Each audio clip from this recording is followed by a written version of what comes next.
the Cardcaptor Wizard of Hogwarts. This video is purely for entertainment and does not infringe on copyrights or laws. The rights to the novel and image belong to the original author. We do not claim ownership. Don't like waiting and want to listen to this fanfic in full now? Subscribe to our Patreon, where you'll find the best fanfics. Chapter 301. Listen to the portrait tell the story of the past. Professor Nia for Fitzgerald. Many principals looked at the portrait of the vice principal named by Adam. Obviously, the principal who had been away from Hogwarts for a long time suddenly returned to the principal's office to look for them. He couldn't possibly miss them.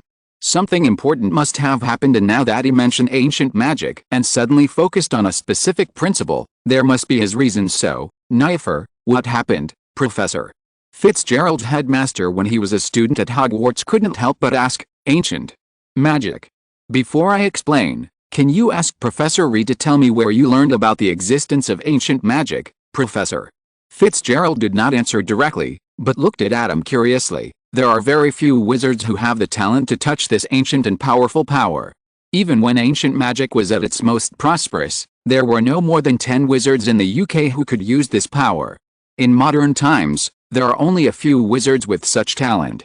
There are even fewer people, and even the relevant records were almost completely destroyed due to an accident. Is that accident related to goblins? Adam also didn't answer, but responded with a question. Seeing Professor Fitzgerald's shocked expression, Adam knew that he had guessed correctly.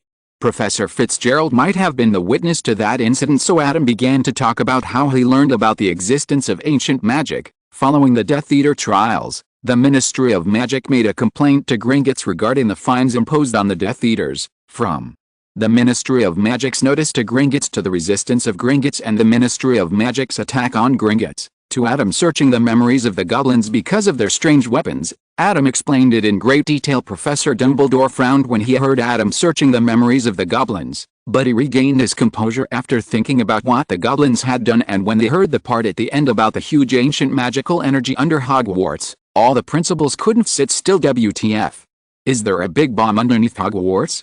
Why don't they know? This mood can be said to be exactly the same as Adam's at the beginning. Nifer, is that true? The principal, Professor Fitzgerald, couldn't help but look at her again. The power sealed underground in Hogwarts does exist, and I was one of the first people to seal those powers underground in Hogwarts.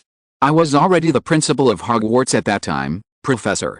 Fitzgerald's expression was a little complicated, but at this time, the principal who knew something about ancient magic couldn't help but speak. But as far as we know, ancient magic, although powerful, does not have such unstable characteristics. That's right. So I need to explain that power is not the energy of ancient magic, but a derivative created by ancient magic. It's my fault for not fulfilling the responsibility of a professor, Professor. Fitzgerald sighed and told this story.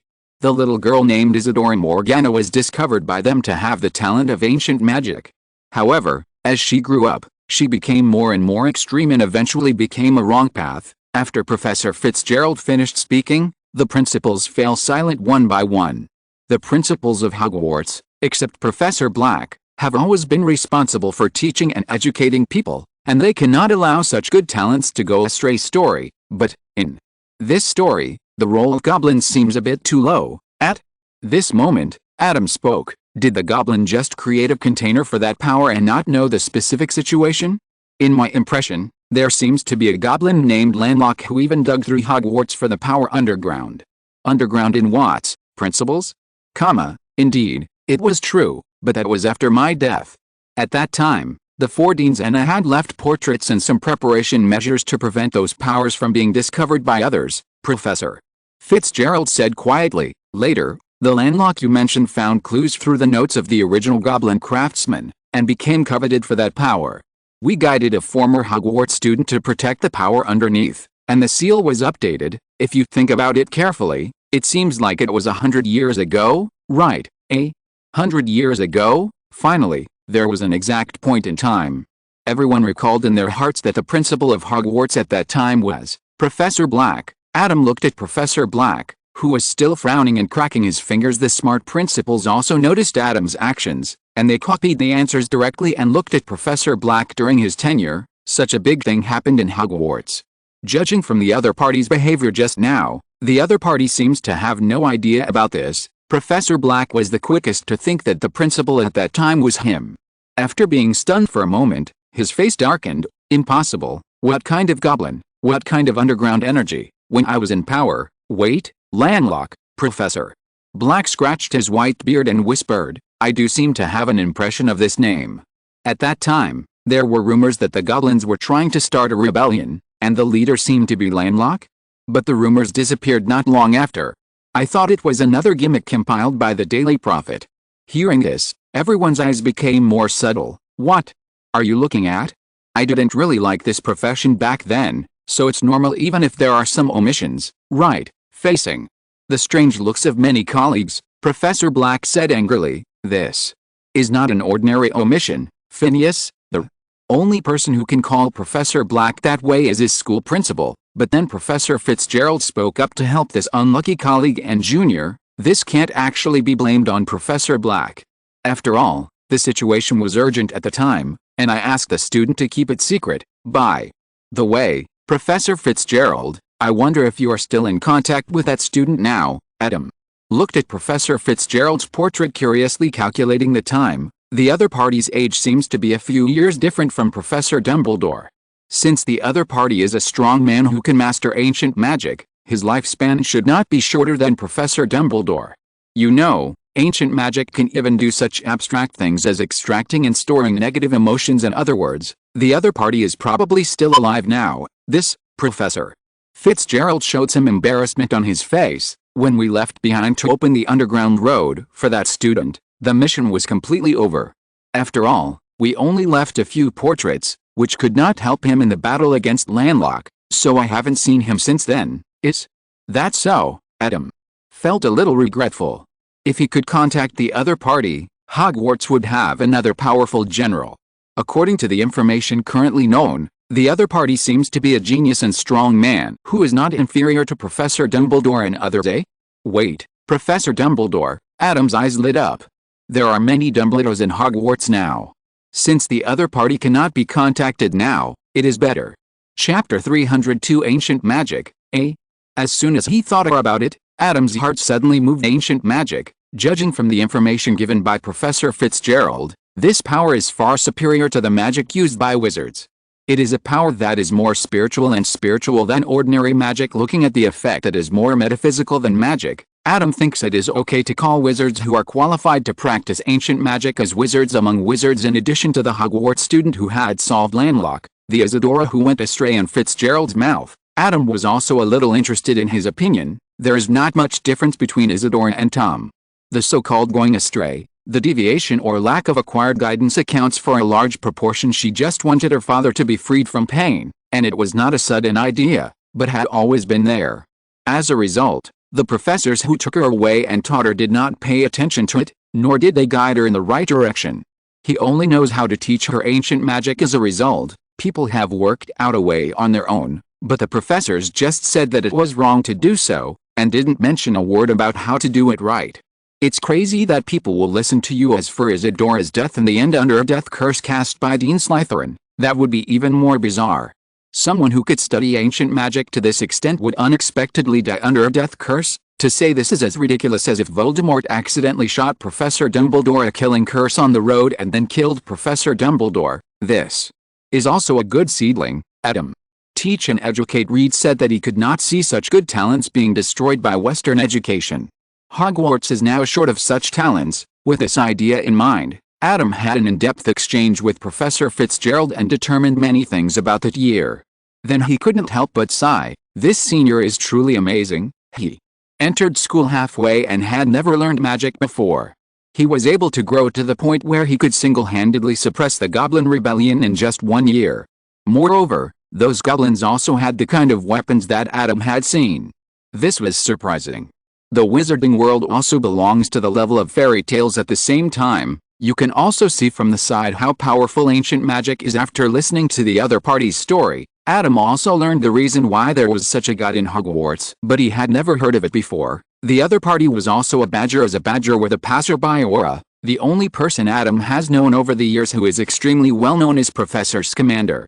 This is probably because he updates fantastic beasts and where to find them every few years. constantly refreshing his sense of existence for the sake of recalling some of the memories that Professor Fitzgerald knew. Adam activated the magic of time travel and arrived at Hogwarts in 1890 in the blink of an eye. Hogwarts. 100 years ago doesn't seem to be much different from 100 years later. After Adam arrived at the target, he did not look for the target immediately. To be precise, he did not know where the target was at this time. He only knew that the target would transfer to Hogwarts this year, and now Adam had reserved a little margin to deal with possible small errors. There were still a few days before Hogwarts started school, and Adam had no intention of jumping back a few days. This period of time is just enough for me to deal with some things in advance, such as, according to Professor Fitzgerald, Adam walked towards the library deep in the forbidden book area. At the end of the utility room, found, is this ancient magic. Indeed, only when you see it with your own eyes will you know that not only is the way of using magic different, but the energy itself is somewhat different from magic. It is magic that is more deeply integrated with a will. Adam looked at the stone wall in front of him, his eyes flickering slightly. Yes, this kind of hiding method is more closely related to emotion and cognition. People who have mastered ancient magic can easily find that there is a problem here, but people who have not mastered ancient magic will simply ignore it, so this has become the place with the most debris. This is simply an enhanced version of the Muggle expelling curse. Oh, it should be called the non-ancient magic master expelling curse now, and it leaves no traces compared to the Muggle expelling curse. People will just subconsciously ignore it, reaching out to float the debris to the side. Adam began to draw dots in the air with his fingers. Although the door lock can be opened directly with the ingot card, ancient magic is a new field for Adam, and there is no rush anyway. Adam certainly has to study it carefully when he is interested in ancient magic. About an hour later, Adam was at a certain point on the wall, and a pattern of 3 twisting and interlaced curves flashed past, and then a metal door suddenly grown on the wall originally made of masonry. After gaining a deeper understanding of ancient magic, Adam broke the spell. So, that's it. After revealing the door leading deeper, Adam did not rush in, but looked at his palm as Adam moved his fingers lightly. Bits and pieces of mercury-like substance that exuded milky white light condensed in Adam's palm. Ancient magic is more specialized than the magic commonly used by wizards. No wonder it is more powerful. According to the results of Adam's current research, ancient magic and ancient magical energy are quite consistent with the rules of this world, and can even be said to be tailor-made for this world. This makes this form of magic extremely powerful in this world, with super high spellcasting bonus using the same power to cast ancient magic and ordinary magic. The final effect can even be dozens of times different. The price is probably that if you leave this world, ordinary magic can retain better spellcasting effects than ancient magic. But this price is probably not a price for more than 99% of the people in this world. It seems that it is necessary for Hogwarts in the future to open an ancient magic major, and this kind of power also seems to depend on talent. At another first-year talent test class, the talent test class Adam is talking about is probably like the first-grade flying class or divination class. It only tests your talent at the beginning, and then provides professional training courses for highly talented people as needed. That's right, even flying lessons Adam plans to develop into a major that can be further studied, and we wizards also have our own sports students, but now this idea is just to plant a seed in Adam's heart.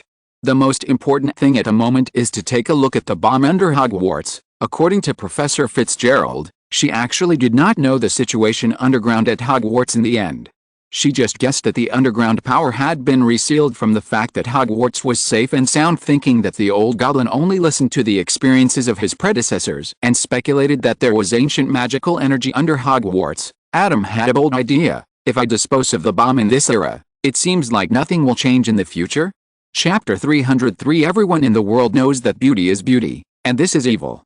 100 years is enough time for too many changes to occur, which would lead to long nights and many dreams.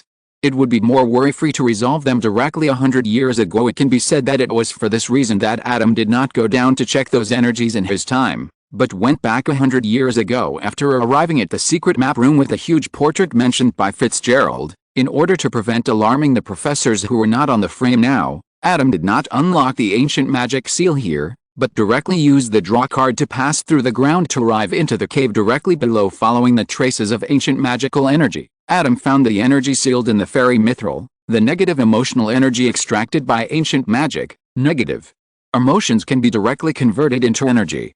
If we install a few instruments in an office building, there is no need to build the Three Gorges Dam. Adam talked and laughed, but did not underestimate the energy in front of him. According to Professor Fitzgerald, those who are drained of negative emotions by Isadora will gradually become emotionally numb, which is obviously not normal. Adam did a lot of things like withdrawing negative emotions, thoughts, and even specific memories when he was conducting experiments. In the process of one after another Barty dedicating himself to the advancement of magic, which this has never happened before. There must be other factors interfering with this, causing people to become emotionally numb. The energy collected on the goblin's equipment at that time had obviously been transformed twice. He needed to study the negative emotional energy extracted by Isadora himself to know what the problem was with this path. There is no doubt that if the problem can be solved, whether it can extract negative emotions or transform emotions into energy, it will be a highly valuable research result. So why is it so difficult for wizards to make any transcendent or cross-era inventions or discoveries? It turns out that it's not that there are none, but that most of them are considered evil black magic research and are banned. Isn't it just that the initial experiments found some side effects? Isn't it just a matter of going to Azkaban and recruiting a few dark wizards to be test subjects? Even when penicillin was first discovered, many people died when it was put into use. Only later did it become known that skin tests were required first, but that still severely pushed back the casualty rate on the battlefield. Research cannot go against human nature, but it cannot be timid. This will only result in research being unable to enter new fields. Just like in the wizarding world, research on the use of dragon blood has developed to using dragon blood to make stove cleaners. After calculating the time, Adam set an alarm clock for himself, then took out a little Barty from his pocket and started his experiment. Dingle. Bell ringing, ring, dingling, bell ringing, ring. Ignoring the ringing of the alarm clock, Adam made a final inspection of little Barty in front of him before canceling the alarm clock spell. It's the first day of school. I probably know what factors lead to emotional numbness. As the saying goes, the world knows that beauty is beautiful, and it is evil. Everyone knows that good is good, and it is not good. Adam touched his chin and recovered the experimental body and a series of tools in front of him. Negative emotions and positive emotions make each other more clear when they set off each other. When all a person's negative emotions are removed, a person will naturally no longer be able to clearly perceive those positive emotions.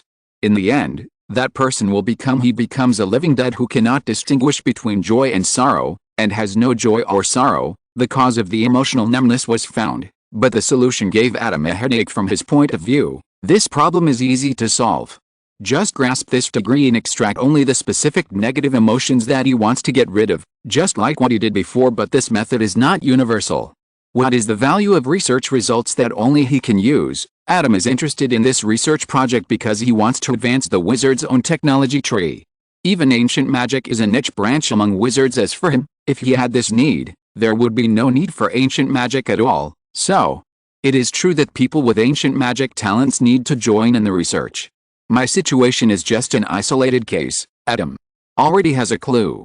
Given a few days, he will be able to use ancient magic to deal with negative emotions in detail. But the premise that he can do it is that he could do it without ancient magic before, but now he just uses another way to achieve this goal. He had no way of knowing whether other wizards with ancient magical energy could do it.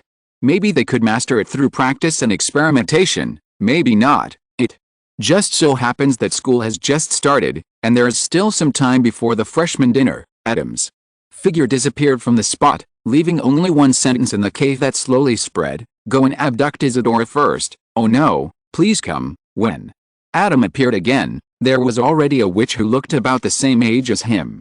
She looked around for a while after landing, and then her eyes fell on the metal ball not far away. "Is that the result of my future research?" "That's right, but as I demonstrated to you before, that's a path that goes too far." Adam shook his head. Isadora fell silent. During her time period, she had already begun to use ancient magic on her father to draw away his negative emotions. This is why Adam chose her in that time period.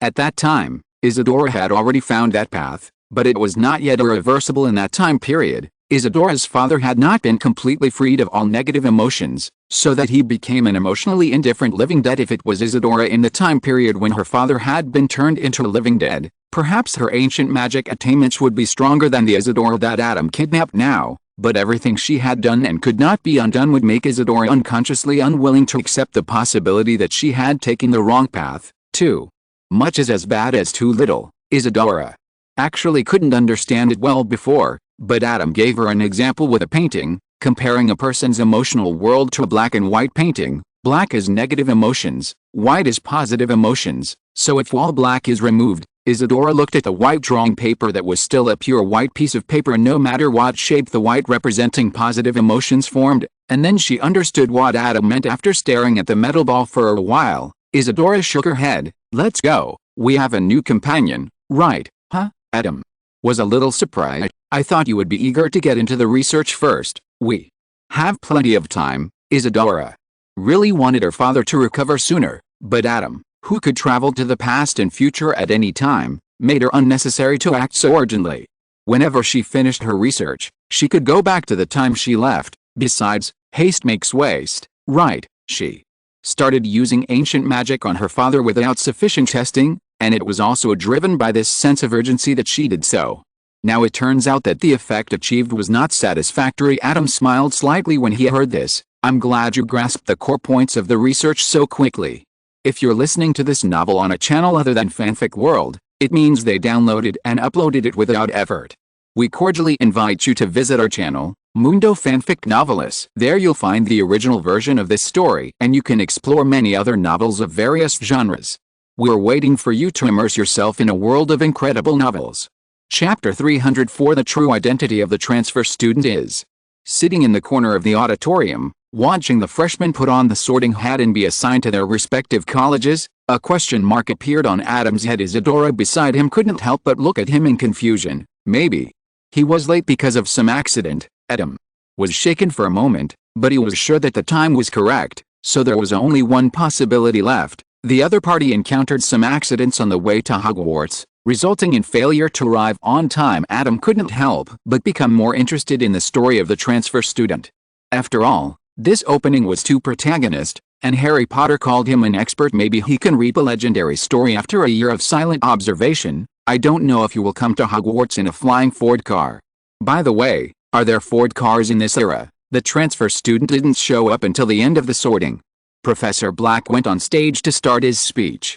Not to mention that Professor Black and Sirius looked a bit like each other when they were young. At the same time, Adam noticed that Professor Black mentioned Professor Weasley when he was on the podium, so the vice president who presided over the sorting was from the Weasley family. Squeak! The door of the auditorium was suddenly pushed open a crack, and Adam, who was absent-minded, also shifted his attention. An elderly wizard in a blue robe smiled awkwardly and entered the auditorium through the crack of the door, walking towards Professor Black, who looked speechless. Adam's attention was not on the elderly wizard, but outside the door. A young man dressed in a distinct Muggle style was standing outside the door looking in with some trepidation. What was more amazing was that the other person's hair was pure white. After so many years in the UK, this was the first time Adam saw someone with natural white hair. Was it really not dyed? There are strong traces of ancient magic on him. He must have just come into contact with something related to ancient magic. Isadora also noticed the young man. The opening dinner was almost over. The other party was obviously the late transfer student, their future companion. In Adam's words, oh? It seems that this junior has a very tortuous way to Hogwarts. Both Adam and Isadora are students who have graduated from Hogwarts. Although Adam is not born in this era, it is okay to call the transfer student who is younger than them a junior at this moment. The transfer student seemed to notice Adam's sight, raised his head and looked at him for a moment, and then widened his eyes in surprise. Why are there traces of ancient magic around these two people? Adam smiled at him and nodded. Professor Figo, the wizard's name, learned from Professor Black, quickly explained the situation to Professor Black, and Professor Black had no choice but to temporarily add another sorting session. The sorting hat, which appeared again, twisted on the high stool, and then Professor Weasley announced the name of the transfer student, Yog-Sothoth. Adam, cough. Cough cough. Looking at the white-haired man walking forward, Adam couldn't help coughing violently. What's wrong? Isadora looked at Adam with concern. No. It's okay, it's just this name. It's good. This name is a good one. However, Adam was only surprised when he first heard it. As I said, if it was really the world of the K series, He would have been cooked by now with what he knew. This name is probably a coincidence. After all, there are so many English letter combinations that any name may exist. Calculating the time, it seems that Lovecraft was just born and not even a month old at this time. Soon, the Sorting Hat called out the affiliation of Yog-Sothoth, Hufflepuff. Although the other party's name was a bit abstract, Adam was still very happy to applaud the new member of the Badger. Let's go. Let's find a place to have dinner. Adam watched everyone in the auditorium start to enjoy the dinner, and stood up and prepared to leave. Shouldn't we contact him directly now? Don't be so anxious, just say hello today. He has just come to an unfamiliar environment, let him adapt first. Adam shook his head, and now he has just started to contact ancient magic, and can't help with research. You are right, Isadora nodded, and then followed Adam out of the auditorium. Yog looked at the two people in the corner in confusion, and left directly through the side door. Strange, what exactly do they do? Why do they have traces of ancient magic on their bodies? What, eh? Hufflepuff Witch next to Yog looked at him. Are you having any problems? Maybe I can help you. Oh, nothing. Yog subconsciously responded that nothing was wrong, but then thought about it and asked with a frown, who were the two people sitting in the corner just now? Were they professors? In the corner, the witch glanced at the corner Yog mentioned and blinked. No one is there. No one is there now. I'm talking about the people who were there just now. There was no one just now either. That place is facing us. If there was someone just now, I would definitely see it. And why would someone be sitting in that corner? The witch thought about it and suddenly realized, did a ghost pass by there just now and you mistook it for a human? That's possible, maybe. Yog nodded, but he knew in his heart that it was definitely not a ghost, but two living people. Feeling that he had helped Yog solve the problem, the witch smiled. My name is Pappy Sweeting, you can call me Pappy. You just transferred to Hogwarts. If you have any questions, you can ask me, or find other classmates. Everyone is very friendly. Although the other party did not help him solve the problem just now, the other party's liveliness and friendliness still infected Yog, and he also knew that the two people were related to ancient magic, and there might be other hidden secrets. So Yog smiled and nodded and responded, okay, Pappy. On the other side, Adam and Isadora found an abandoned classroom to prepare for dinner. Well, it seems that this classroom was not put into use 100 years ago. Adam snapped his fingers to clean up the classroom, and then cast a transformation spell on the tables and chairs to make them the right size and stable. Isadora looked at this scene in amazement. Whether it is time travel or daily magic like now, even ancient magic can't be cast so casually. Your magic attainments are amazing, Adam. In fact, my cooking skills are even better. Adam smiled at Isadora, accepted the compliment, and then summoned a table of dishes. Try it. Dinner from Hogwarts 100 years later. Isadora took a bite and then froze in place. Huh? What's wrong? Adam looked up and saw the scene and couldn't help but take a look. He found that Isadora was eating Myeoxu, and quickly reminded, oh, I forgot that you don't know. This dish is spicy, and there are animal organs.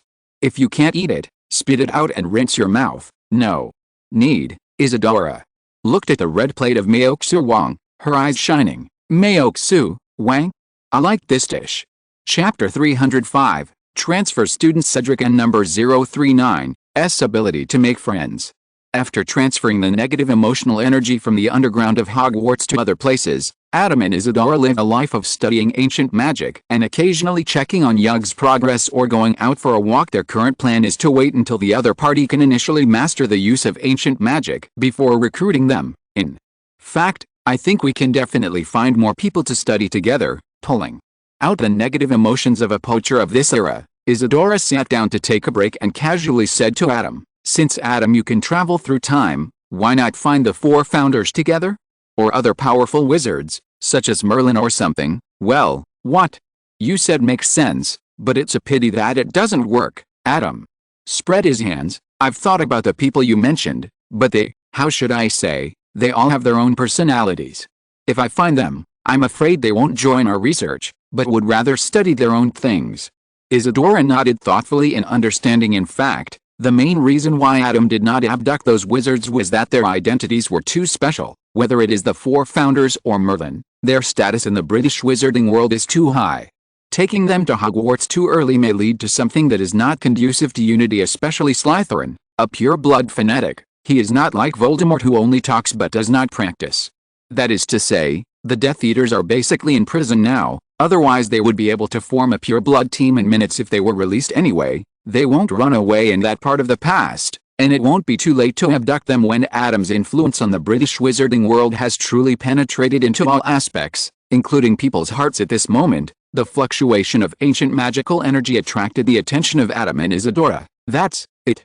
Seems to be in the direction of Hogsmeade. Go and see. The two of them apparated to the village of Hogsmeade, and unexpectedly saw a large area of ruins. Isadora frowned. Are these made by ancient magic? Probably not.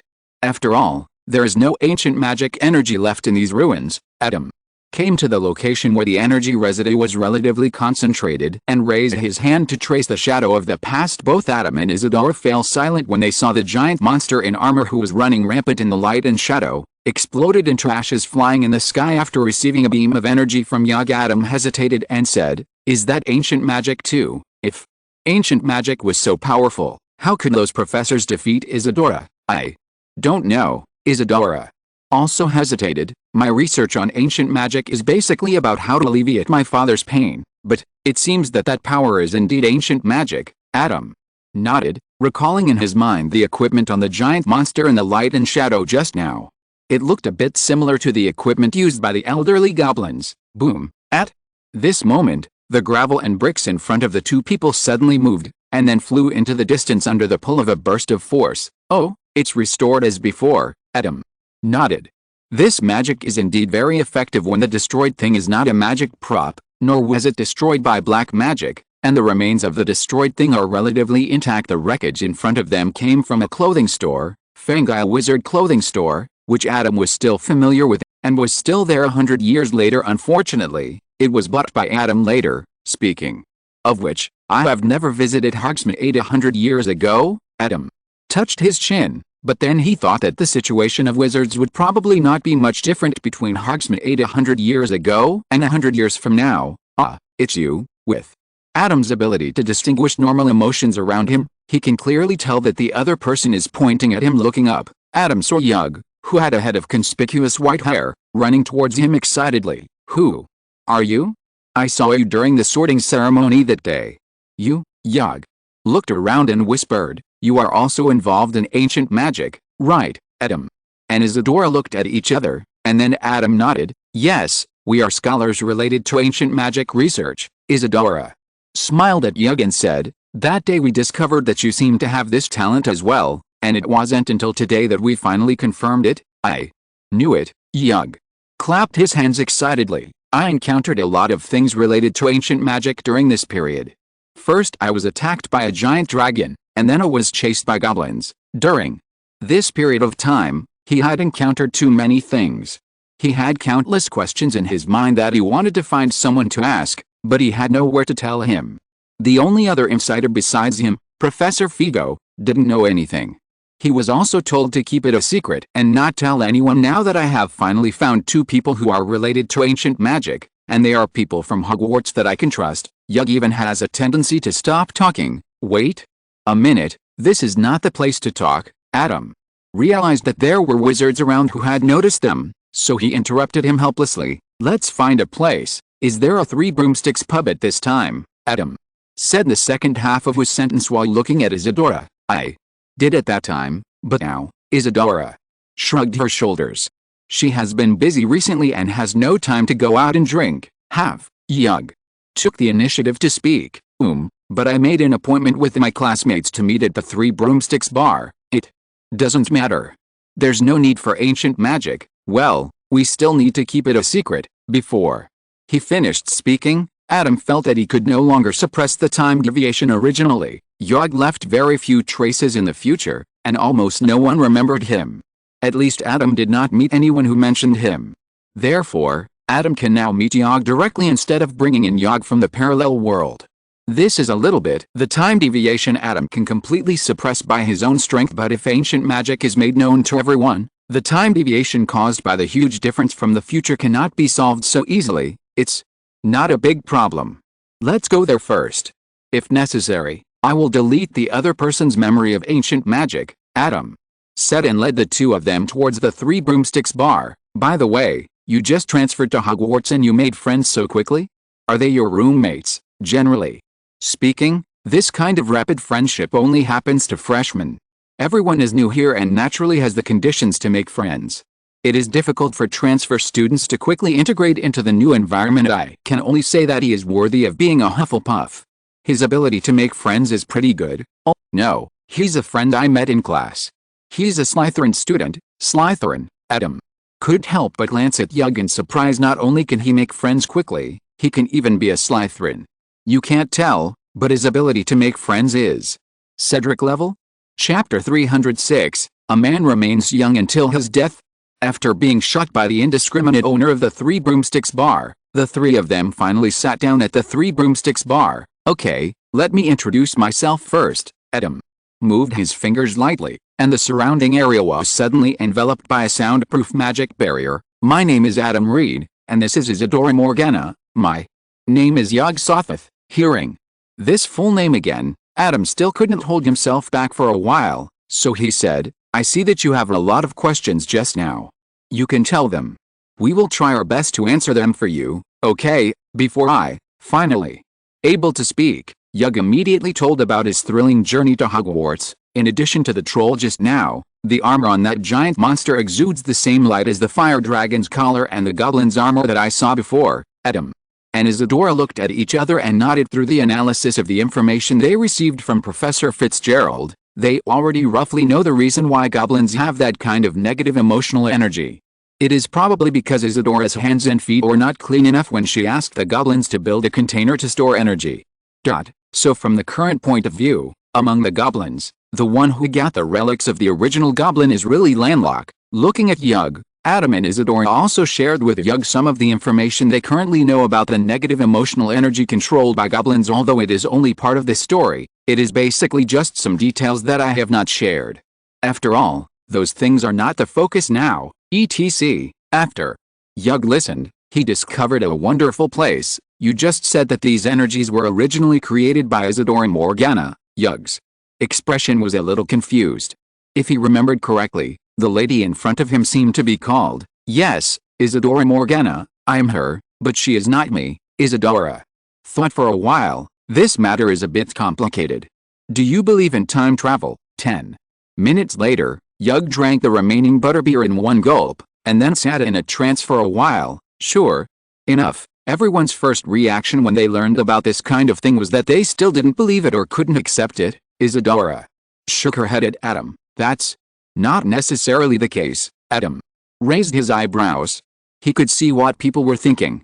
He knew very well that Yug was not reshaping his outlook on life, but, wow, this is so cool. I saw Yug sitting up straight all of a sudden, looking at Adam and Isadora with bright eyes. So, are you trying to redeem your past now, or your mistakes in the future? In a way, it's like this. Adam nodded, but our main purpose is actually to study ancient magic, so I will save the world in the future. Well, according to the information I got in the future, yes. Adam continued to nod. Since history cannot be violated, even though we are here, you will most likely still have to complete the trials of several guardians and defeat Landlock.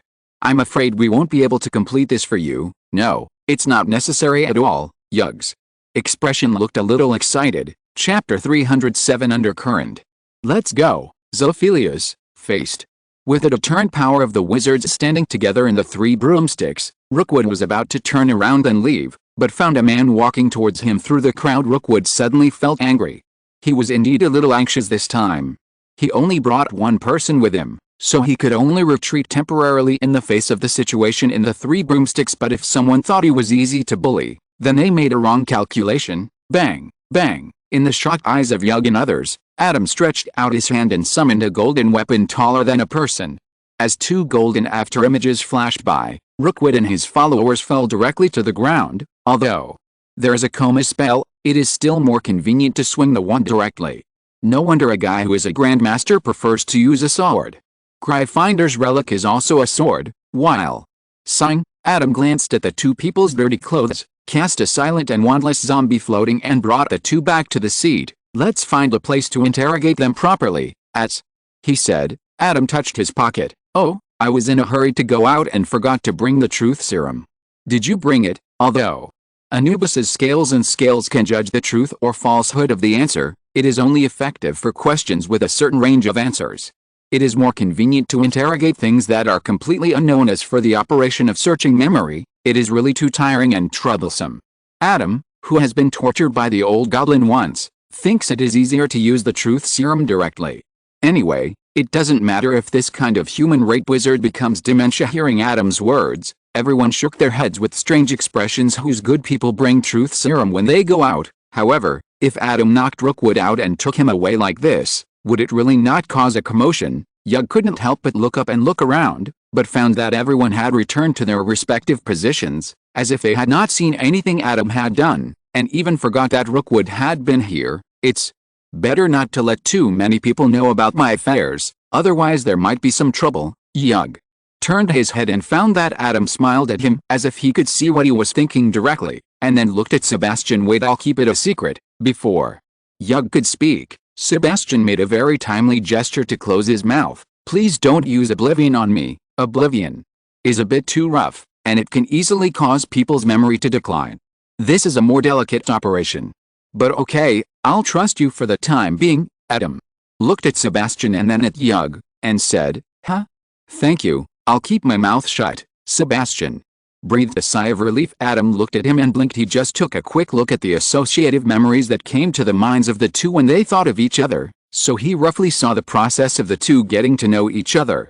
This Sebastian seemed to be quite reliable to a certain extent. The friendship of Slytherin is not more fragile than any other college, but the premise is that this friendship is real friendship, not the superficial communication that is common in Slytherin. Cheers to our friendship. JPG and Yug. It seems that he has established a preliminary but real friendship with this Slytherin in just a few days. This is simply a miracle. Adam's expression was a little subtle. He seemed to have said something wrong before. Even Cedric did not have this level of friendship ability. Okay, let's go. Find a quieter place. Adam led a group of people to the open space outside Hogsmeade Village, and a magic was set up with a wave of his hand. This is Isadora. And Yug couldn't help but be stunned. A little application of ancient magic. In the past, wizards who used this magic used it to hide things. It is quite useful as an expulsion spell against wizards. Expulsion spell? What expulsion spell? What are they talking about? Sebastian, the only sober person present who did not have the talent and ability of ancient magic, was confused, but with some secret thoughts in mind, he kept silent, lowered his presence, and listened silently. Adam looked at him thoughtfully, and then looked at the two people floating. Chapter 308, Doing Good Deeds Every Day. Adam Lee. Looking at the two people walking away, Adam suddenly smiled. What's wrong? Isadora looked at Adam, who suddenly started laughing. It's nothing, just a little emotional. Things are really unpredictable. Adam shook his head. A young man with a heart for revenge suddenly discovered one day that the person he wanted to take revenge on seemed to have found the wrong person.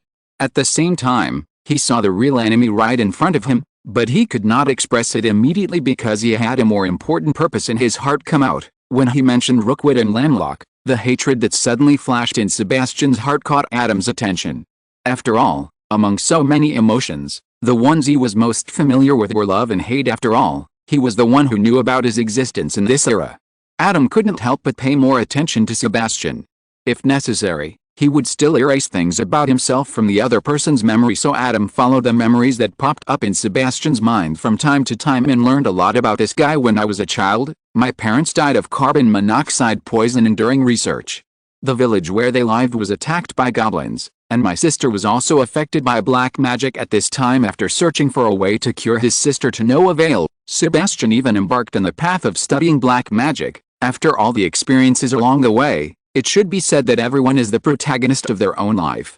The protagonist of this opening is too positive. What's interesting is that Adam, who knows how much goblins control negative emotional energy, knows very well that goblins do have the ability to cause damage, but it is really difficult to cause the kind of black magic that causes continuous harm to people and slowly erodes their vitality.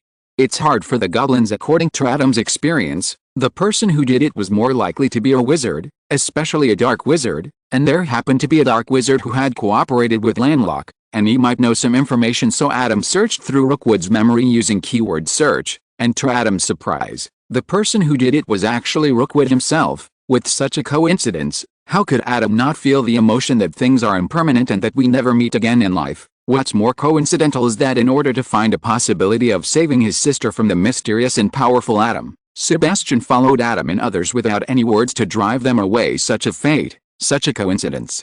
If Adam didn't take this opportunity to be a good person and have fun, it would be unbearable. You must know that he is nicknamed Adam who does good deeds every day, and obviously, Sebastian's complicated mental journey just now made Adam very happy.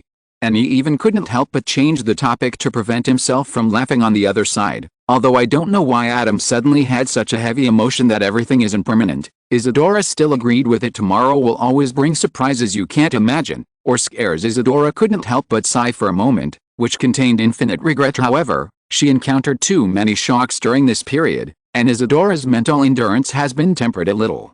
She did not immerse herself in emotion for too long and looked at Luke, who was sitting on the ground blankly after being told to stop. Wood, do you want him to continue talking? Although Rookwood spoke in detail, there was almost no information they wanted. But the problem was that they did not have an exact target, so they could only ask Rookwood to be as detailed as possible to find information that would be useful to them. Maybe the information Rookwood said was of some use to Yug and the others, but Isadora and Adam's goal is to study ancient magic. No, it's too late today. Let's listen slowly tomorrow. Adam reviewed the information Rookwood gave today. In terms of dealing with goblins and studying ancient magic, Rookwood's information was indeed less efficient, but Adam's focus was broader. For example, the fire ash snake party mentioned by Rookwood. Are poachers in this era actually organized? And why do goblins collude with poachers? Adam thought of the controlled fire dragons and giant monsters mentioned by Yug, and had some ideas, but that was not the key. These evil-doing dark wizards and poachers are already made test subjects. And he actually dared to have a fixed residence. He simply didn't take his Adam Justice's partner rate into consideration. Chapter 309. This damn familiar feeling. Since food in this era is more scarce than 100 years later, Adam had to find a hillside meal on the way from Hogwarts to Hogsmeade. Lay out the picnic mat, take out the food boxes, and have a picnic under the sunshine and breeze. The atmosphere is quite good, and it is very suitable for communication. The map pointing to the forbidden book area? Did you find it last night, Adam? Did not expect that Yug would be able to collect new information in just one night. I didn't discover it. It was Professor Figo who studied the box these past few days. Adam understood that the box had been mentioned before by Yug when recounting his experiences for the place pointed by the map. It should obviously be the map's secret room. We found our next target, but Professor Figo thinks I should master some self-defense magic first. Yug sighed as he spoke, and then looked at Adam. The hidden meaning was self-evident. However, Adam did not give him the answer he wanted. I think Professor Figo is right. Yug was stunned. What? There is a saying that sharpening your sword will make you chop wood. Before saving the world, you need to hone your abilities. Don't forget, I can't help you in this process. There are portraits of Professor Fitzgerald and the others in the secret room of the map. If Adam fails to protect them, there will be traces of something wrong. Moreover, Yogurt's ancient magic ability will not be truly exercised, so why should Adam look for him again? His original purpose in coming to the past was Professor Gui. As for you, after Adam finished speaking to Yug, he turned to look at Sebastian. Are you planning to fully participate in this matter now? Yes, Sebastian looked at Yug, who quickly took over the conversation. Sebastian's home has been attacked by goblins led by Rookwood before. He is a person involved, and since he already knows part of the situation, I think I also need someone to cooperate with me in Hogwarts. Take action, just. Oh. Well, Adam nodded. Yug did not expect that Adam would be so enlightened this time. Adam was speechless when he saw this. Will it hurt you if I ask you to learn more magic for self-defense? However, today's students are indeed too idle. Before parting, Yug suddenly remembered something. Hey, why didn't you see Rookwood? We released him after interrogating him. Put it back, Yug and Sebastian said in unison. Of course, although Landlock doesn't seem to attach much importance to him, his identity is not ordinary. He is the bridge between the wizards, goblins and the fire ash snake party who have the deepest connection with Landlock. Adam shrugged. Once he dies, it's easy to alert the snake. Landlock may change the plan while changing the contact person. For us, a living and exposed Rookwood is far better than a dead and caused Rookwood, who has many variables, is more important, Yug nodded, and Sebastian bit his lip reluctantly. Chapter 310 Self-Deception. Yogurt and Sebastian went back happily after achieving their wish.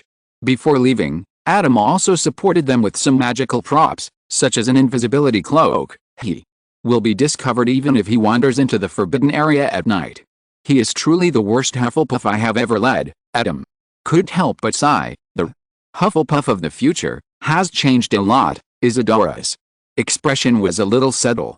Although she was thinking about how to save her father when she was at Hogwarts, it was impossible for her to live without a student life. In her impression, Hufflepuff probably didn't go to the forbidden area at night. The change in personality is not big, but the change in ability is indeed not small, as young wizards frequently go in and out of the Forbidden Forest to complete their academic tasks. The popularity of magic spells such as the Disguise Curse among young wizards has increased rapidly, and their level has also increased. After all, the magical animals in the Forbidden Forest are comparable to the professors and professors who watch the night. The prefects in Filch were much stricter, especially the little wizards who entered the 5th area in 7th grade. Faced with a vast area and the careful teachings of many magical animals with dangerous levels of XXXXX, use the disguise charm and other magic spells to hide their body shape, breath and even heat. It has become a required course for everyone at the same time. Adam's thoughts were flying, but he was not thinking about the students' performance in the Forbidden Forest, but thinking about changes. Yes, the personalities of the students in the 4 houses seem to be the same as Hogwarts, with little change over thousands of years. As the saying goes, change leads to improvement, change leads to blockage, change leads to prosperity, change leads to decline, change leads to growth, change leads to death. Is it really good to sort students into different schools based on their personalities at the beginning of the school year? Adam couldn't help but murmured, if everyone stays with people who have the same personality tendency, it will certainly make it easier for students to make like-minded friends, but it will also easily lead to everyone's personalities gradually becoming more extreme in their respective tendencies. Adam didn't pay much attention to this before, mainly because Hufflepuff was special, different from the clear requirements of the other 3 houses, although Hufflepuff also has its own standards and characteristics. In fact, as long as they come to Hogwarts, young wizards who do not meet the requirements of the other 3 houses will eventually enter Hufflepuff. Patch. Therefore, Hufflepuff is the least obvious house with such extreme personality tendencies. The specific embodiment is Adam's dormitory. There are all kinds of gods and goddesses. At first sight, many people feel that they do not fit in with the public's perception of Hufflepuff. Always aware, of course, those were all misunderstandings everyone had about them when they first met. Adam believes that after they really get along, everyone will realize their inner innocence and kindness. The topic returned to the sorting of Hogwarts. After what Isadora said, Adam felt that it was necessary to change the sorting of Hogwarts in the future. It's not easy, Adam sighed in his heart. Although this system was not very reasonable from the perspective of psychology and education, it was the rule set by the 4 founders after all, and the wizards themselves did not think there was anything wrong with the system. If Adam wants to change this, it can be said that there is no legitimacy at all in the wizarding world's perception in this regard. Adam can only store this idea in his memory first, and try it if there is a chance. Otherwise, forget it. In fact, it is not necessary to change it. After some brainstorming, Adam sat in the living room, lost in thought. It was rare that Adam fell into a state of having nothing to do. This was the first time for Adam, who usually arranged his schedule very smoothly, and even entertainments such as enjoying delicious food could be carried out roughly step by step. But in fact, Adam's recent journey has been nothing short of chaotic. First, when the Ministry of Magic had a clear follow-up plan, he suddenly ran to China, and after arranging travel plans in China, he returned to England to deal with the goblins. Halfway through the treatment, he even went 200 years ago to abduct the professor. All of this, after all, is still.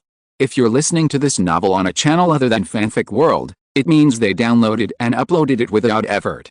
We cordially invite you to visit our channel, Mundo Fanfic Novelis. There you'll find the original version of this story, and you can explore many other novels of various genres.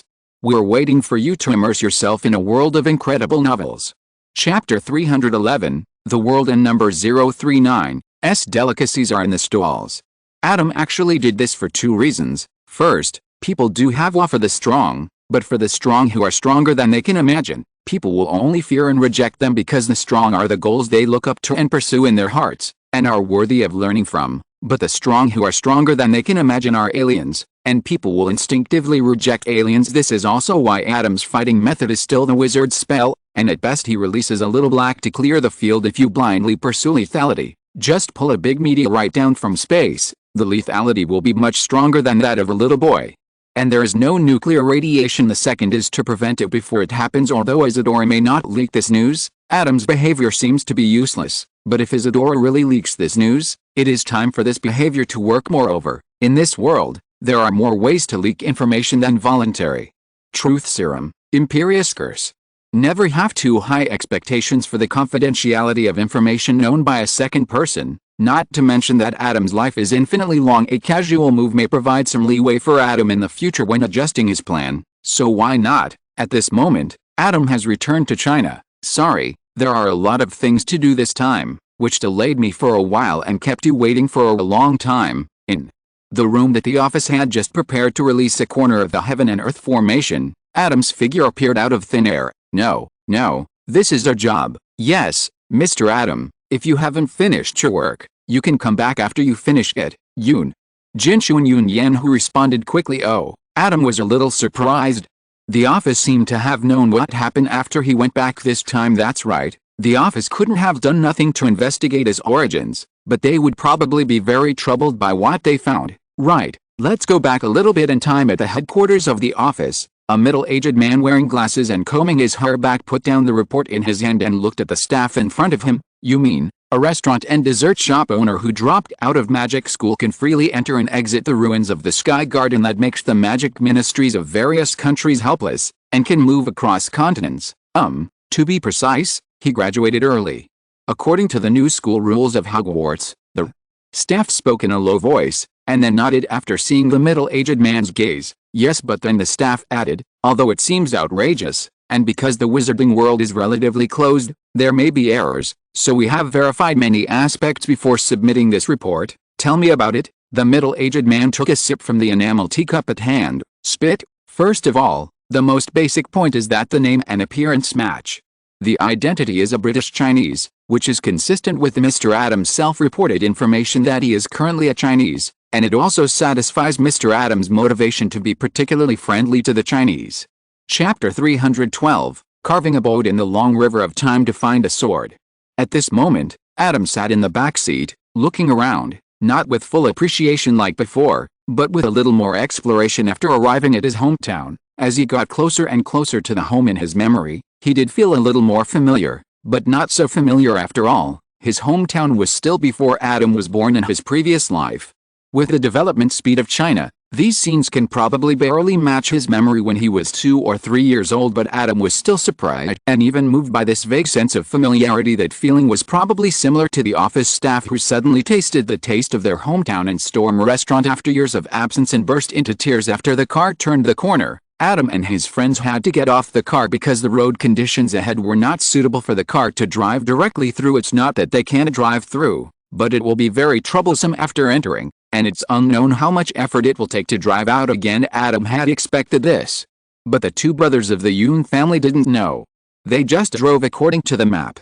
There was no electronic navigation in this day and age, so seeing the road conditions ahead, Yun Jinshu immediately asked Adam what to do next. Should he get off the car and continue forward or reverse and look for it again? Get off. Adam took a deep breath, opened the door and got out of the car. As for the main road behind him, the general environment around here seemed to vaguely match his memory, but it is well known that memory can deceive people. Adam could feel that the feeling was real, but he also knew that the vaguely matching feeling could also be applied to several cities with similar landforms and environments around him. Let's go and have a look. Stepping forward, Adam's expression and emotions were no different from usual under strong control. Only the spiritual dimension, Adam's spiritual dimension, slowly produced unprecedented tremors, and it was becoming more and more intense. Spirit is the most essential existence of a spiritual individual.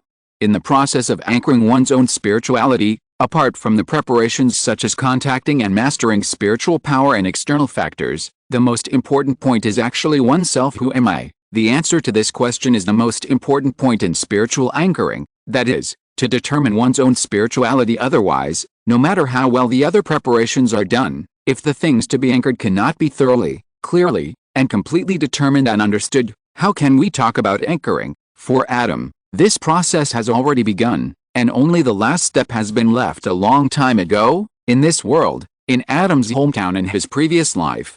Will there be another Adam in his previous life? It is the vagueness of this question that has led to the fact that even though Adam has already completed his research on anchoring the spiritual dimension, the anchoring process has not yet begun. Now is the time for Adam to take this last step. I heard that there used to be big steamed buns sold at 50 cents for 3 at this bridgehead. Adam walked slowly forward, but he saw a small supermarket. The boss at the door was wearing a vest and waving a palm leaf fan. He looked at Adam with some surprise and confusion. After all, this is an ordinary residential area. People coming and going are all familiar people. Every household is very familiar with each other.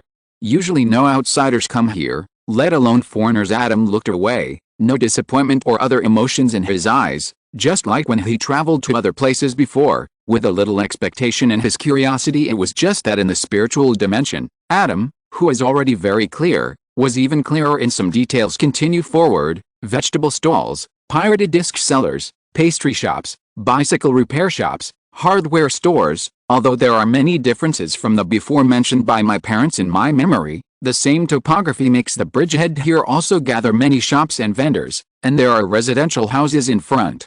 Chapter 313 The World and Number 039, Number 1 Martial Arts Tournament. Adam ultimately refused to try the legendary Confucius cuisine because Shandong was not on their travel plans. Although Yun Jinshu said that he could invite a chef from the Kong family, Adam still refused on the grounds that it was too big and unnecessary to go to war. No matter how famous Confucius cuisine is, it is only a small part of Chinese cuisine. Adam does not think that the food they tasted along the way is inferior to Confucius cuisine. By the way, are there many practitioners in Kong Mansion? After returning to the car after lunch, Adam suddenly remembered this incident. After all, according to their previous chat, it was known that there were Confucian practitioners in China, and it was once a very mainstream practice. So what about the Confucian Mansion? This 1,000-year-old family that was born together with a Confucian sect should not have a lower status than the Longhu Mountain of the Taoist sect. Logically speaking, it should be higher. After all, the Taoist sect has many schools and 4 great heavenly masters, but the Confucian sect only has this a holy one. There were still many in the past. Unfortunately, the abilities of Confucian practitioners are closely related to the principles they read. Those scholars who read about kings, ministers, fathers, sons, and sons. Yun Jinshu shook his head. After the founding of the People's Republic of China, Confucianism was severely damaged. Practitioners of Neo-Confucianism almost disappeared. Xingsu was better, but because it was too difficult, there were not many people. Now there are more schools that were newly established after the founding of the People's Republic of China. Based on the 4 sentences of Hangui, we will delve into the 6 arts of the gentleman. Adam suddenly realized that this is how Confucianism practices, but he was still a little curious about what the mysterious power in China was like. Unfortunately, he had never seen Chinese practitioners take action until now. If he had to say it, he had seen the Penglai flying sword of the Hongguo girl, but it was just a glimpse. If the Eastern magic based on the 5 elements, wind and thunder on Hong Kong Island can be seen to be somewhat similar to Western magic, then the mainland is even more special. It is not difficult to see from the previous heaven and earth formation that apart from the consistent underlying world rules, the methods on the mainland are very different from Western magic in terms of expressions and methods of practice. How do Confucian practitioners fight? Like the holy saint of Confucianism and Taoism, reciting poems to fight against a family, country and the world? Or is it the same as the celestial phenomenon in the snow fighting swordsman, where the celestial beings sense the enemy first? Facing Adam's question, Yun Jinshu and Yun Yan, whose expressions were a little subtle, Mr. Adam, what you are talking about should be the contents of the novel, right? Family, country, world and so on. How is it possible? Confucianism mainly cultivates the spirit. The fighting methods are mainly military etiquette and archery. At the same time, it also uses swordsmanship, calligraphy and painting. Class is auxiliary. After Yun Jinshu finished speaking, Yun Yanhu also added, yes, Confucianism does have such a thing as sensing gods, but it is just the 6th sense that is generated after cultivating the soul and reaching a certain state. Although it is not common, it is not something that is unique to other sects. Taoism there is a whim, Buddhism has the sixth consciousness, and warriors have the most sincere way to know beforehand. Hey, wait a minute, can the path of sincerity be known in advance? Isn't that what the doctrine of the mean says, Adams? Words shocked Yunyan, Mr. Adam, you really understand Chinese culture. It's true, but it's the same thing. The senior warriors don't have a high level of education, so they just use it. I see, Adam nodded, becoming more interested in Chinese practitioners. Yunyan, who obviously saw it too. Is Mr. Adam very interested in Chinese practitioners? There will be a national competition held every 5 years next year. Do you want to go and take a look? National competition? Adam was shocked. There was such a thing, and it's the best martial arts conference in the world, held every 5 years, right? To be precise, it has been renamed the National Martial Arts Championship. In the same event, ordinary people compete in martial arts routines, and practitioners compete in combat. Of course, ordinary people cannot see the competition of practitioners. Chapter 314, The Closed Loop of Time. This is a magic item I use for emergency communication. I'm sorry to scare you, Adam said apologetically that this was indeed something he hadn't considered before. It's okay. It's understandable. Mr. Adam should see what's going on first. Business is more important. It was impossible to say that Yun Jinshu and Yun Yan, who didn't have negative emotions in their hearts when they were suddenly hit like this. However, this kind of thing is indeed understandable. They also have contact methods such as flying swords and messages, which are a bit scary. There are always some messages that are really urgent and must be delivered as quickly as possible. Although Adam could completely control the time of return, he still opened the letter quickly according to the setting, and at the same time secretly decided to make up for the shock of the two of them. We have given away so many cultural relics before, why not go and make a copy of the old summer palace this time and pack it away? After all, this thing can be regarded as the evil that Britain took the lead in creating, but there's no way to explain this. We can't say that what the British Army burned was fake, right? Otherwise, if you copy one and make it smaller, it's a scaled-down model restored based on the records you made at that time. Being able to restore a Yuan Mingyan according to this should also be of great value to China, right? But that's not right. The craftsmanship of the models cannot be the same as the original ones. They are just smaller. Adam feels that the possibility of hiding it from those old experts and professors with keen eyes is very slim. While brainstorming how to reasonably send the old summer palace out, Adam looked at the letter in his hand. Adam looked at the letter, his eyes flickering slightly. Tell me what exactly happened. The letter only meets at the Three Broomsticks bar, so Adam can only go back to the time when the letter was sent and come to the Three Broomsticks bar in the corner of the bar. Yug and Isadora were both there, but Sebastian was not seen this time. It's like this. During this period of time, I unlocked the secret of the secret map room in the Forbidden Book area, met the Guardians, and completed the trial of the first Guardian. Yug first briefly recounted his experience during this period. You can only participate in the trial alone? I see, Adam nodded. It turned out that Professor Fitzgerald and the others had such a request. No wonder he was not involved in the memory of the portrait, but this can probably be regarded as a closed loop of the timeline. The fact that Yug mentioned that there was a professor among the Guardians whose surname was Lukewood was not beyond their expectations. This was mentioned in his confession when he captured Lukewood before. This is why Landlock chose to cooperate with him.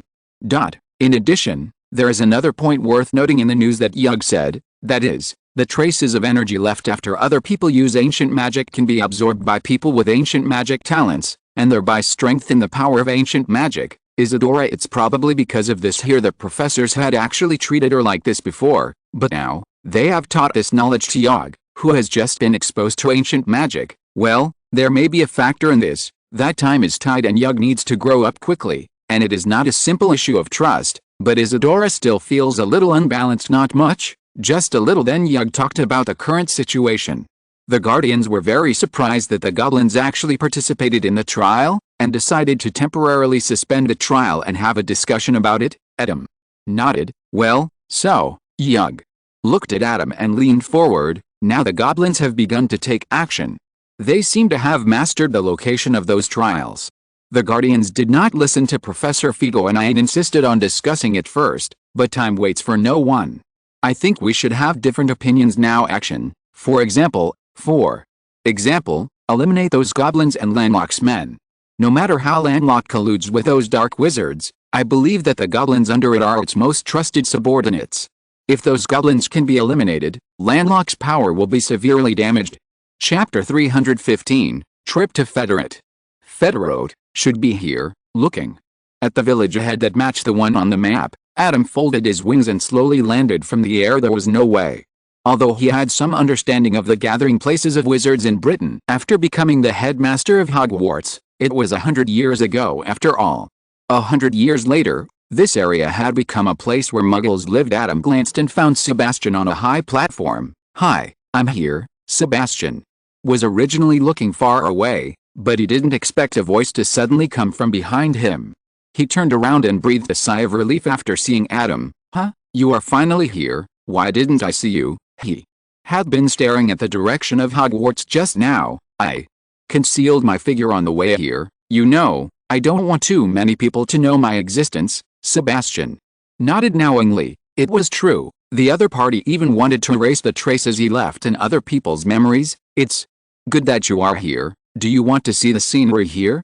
This is the best place in Federate." Adam thought that he had seen it in the sky when he came, but he still walked forward to take a look. After all, he had to distract himself to look at the road just now, and now he was purely enjoying the scenery. It should be said that the scenery is indeed pleasant, and the sky is clear and cloudless. There are no factories and cars in the wizard's residence, only the purest pastoral scenery, and even the air is fresh with soil and grass. How to say it?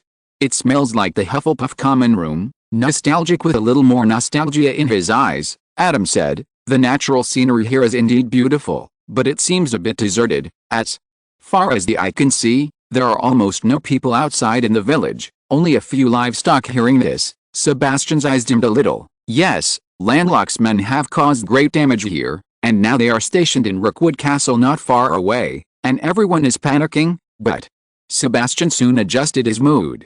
He invited Adam to come over for this. The matter between Rookwood and the goblins does need to be resolved, but he already knows that Adam will not interfere with Yug's actions, and naturally he will not think of using Adam's power. He invited Adam mainly because, "My sister Anne used to be the most lively child here, but since she was hit by the dark magic, she has become very depressed, and the power of the curse often makes her feel very painful." On the way to Sebastian's house, Sebastian introduced, "Mines and I are at a loss for this. My uncle used to be an Auror, but he is unwilling to find a way to save Anne. He is even unwilling to stand up to protect everyone, otherwise everyone would not dare to go out at ordinary times." Mines. Adam heard a new person again. Mines. Gaunt. He is my friend and roommate, and also a friend of Anne and me since childhood. Adam blinked. Gaunt. Oh. Sebastian paused, obviously remembering that the reputation of the Gaunt family is not very good for decent people. Although the last name is Gaunt, Mines is special. He opposes the pure blood theory insisted by his other family members. Is there such a person in the Gaunt family? Adam blinked. That was obviously not Tom's grandfather, and he might not live to see Tom born. Chapter 316, Vicious Curse. The light at the top of the wand flashed, and the wrinkled fig in the man's hand was safe and sound, and it was out of the man's palm. The next moment the man's eyes followed the wrinkled fig to Adam. "Just talk properly. Why are you taking the wrinkled fig out to vent your anger?" Adam took a closer look. "It's actually produced in Abyssinia. It's a good thing. Potions have many similarities with Chinese medicinal materials, such as the influence of the origin on the medicinal properties, or the magical properties. The wrinkled figs in Abyssinia are like the fritillaria in Sichuan, the Chinese yam in Henan, and the Atractylodes macrocephala in Zhejiang. In short, this wrinkled fig is a fine product of its kind." "Who are you?" The man frowned and looked at Adam. Whether it was the stop spell or the flying spell just now, they were all silent and wandless magic. He had never seen such magic abilities. When he was an Auror he had never even heard of it. "My name is Adam, and I'm Sebastian's friend. Sebastian invited me to visit his home and to see his sister." Adam's eyes fell on Anne. Traces of dark magic that had never been seen before. Although he had mastered a vast amount of magical knowledge, both actively and forcedly, Adam had to admit that he still had many shortcomings in terms of dark magic. In terms of overall magical knowledge, he could beat up Professor Dumbledore and his wife, but if limited to dark magic knowledge, he was probably less than 1% of Voldemort. There was no way. Although dark magic was diverse, 99% of the effects of dark magic were limited to torture and harm, and the rest were inhuman magic transformations, which Adam really couldn't use. So for this deficiency, Adam didn't plan to make up for it until he was bored and had nothing to do. You're here again, Sebastian. When will you accept the fact that your sister can't be cured? The man rolled his eyes and spoke loudly to Sebastian, as if he wanted to wake him up. Forever. I will never accept it.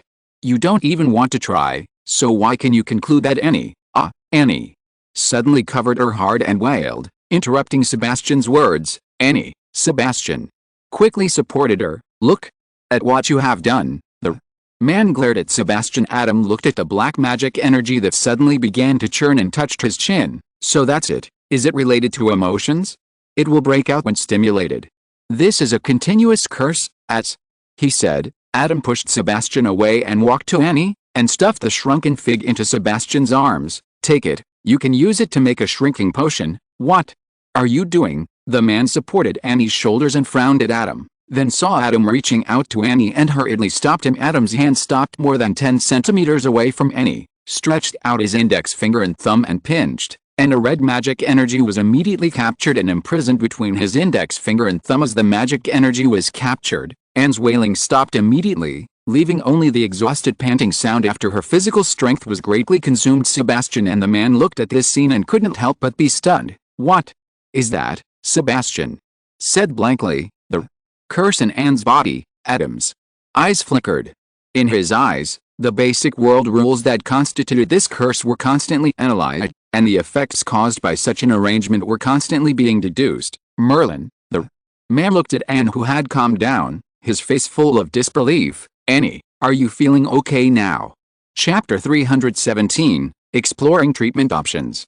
Looking at Annie, who fell into deep sleep after the first treatment, or in a coma, Adam frowned. Her soul is too weak. The recovery speed is slower than I imagined. Adam purified a very small amount of the curse. This level of soul damage can only make people fall into coma, and normally they can heal themselves after sleeping for a night, but Annie had already slept from last night to noon today. Adam looked at the recovery progress and was only halfway through. What should we do? Sebastian sat on the edge of the bed with a worried look on his face, looking at Anne's sleeping face. It seems that such a simple and crude treatment method cannot be used. I need to conduct further research on the curse. In addition, there are aspects about the soul. Adam touched his chin. Since it would be too wasteful to study just one N, he might as well make the project bigger, eradicating the curse of black magic and treating soul injuries. Thinking about it carefully, although Adam himself can't use it, it seems that everyone except Adam can benefit from it. There is no guarantee that someone important to him may have an accident in the future. Prior to this, the wizard's research on the soul was still very superficial. Basically, as long as the soul was injured, there was no other way except to practice hard and try to make the other party recover by itself through the self-healing ability of the soul. An example is probably Professor Longbottom's parents, who have been lying in St. Mungo's for so many years but have not gotten better. Yes, Neville is now the herbology professor at Hogwarts. Not only did he become a full professor directly due to his excellent professional ability, but he also applied for a new greenhouse specifically to grow magical plants that can be used in battle. Together with his poisonous tentacles, Neville helped countless young wizards in Hogwarts. They opened the door to a new world with random thoughts in his mind. Adam temporarily left Sebastian's house following the magic mark left before he found Rookwood. Without saying a word, they were all petrified. Then he raised his hand and poured a bottle of improved Veritaserum. He got the black magic from Rookwood, and many others' knowledge of black magic. I remember that this guy is a descendant of Professor Rookwood. There are so many profound black magics, maybe he has a family background. As he spoke, Adam had already learned the living corpse curse, the black magic in Annie. Speaking of which, this is actually a precursor to another type of black magic. The living corpse curse is used to create a corpse that has been tortured and died in pain, and then is transformed and controlled using another black magic. Therefore, the final effect of the curse that Adam deduced before was half correct. This curse cannot create a living dead who is completely emotionally numb. The pain caused by the curse will become more and more severe as the threshold is lowered. The cursed person will become a living dead before he becomes a living dead will die in pain. With Adam's ability, he mastered this black magic, and he also mastered the counter spell of this black magic. But the specific effect of this counter spell, Adam still has to find a white mouse to try it before he can really confirm it. After all, the only black magic counter spell he has tried before is Shen Feng Wu Ying. A little bit of sesame seeds. The decision is yours. Barty Jr. Number 13. Barty number 13, why is it always me?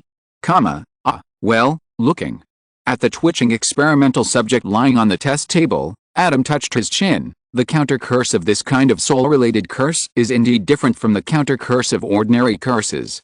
It cannot heal the damage to the soul like the wound of Shen Feng Wuang. As for the ability to remove the curse, this counter spell does exist, but Adam's net card can also do it. Do you really need to study the method of healing the soul?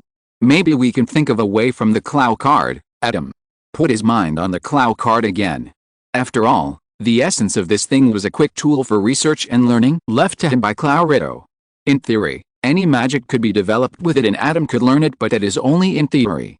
There are conditions for the basic world rules contained in the Clow card to evolve into magic that meets the requirements.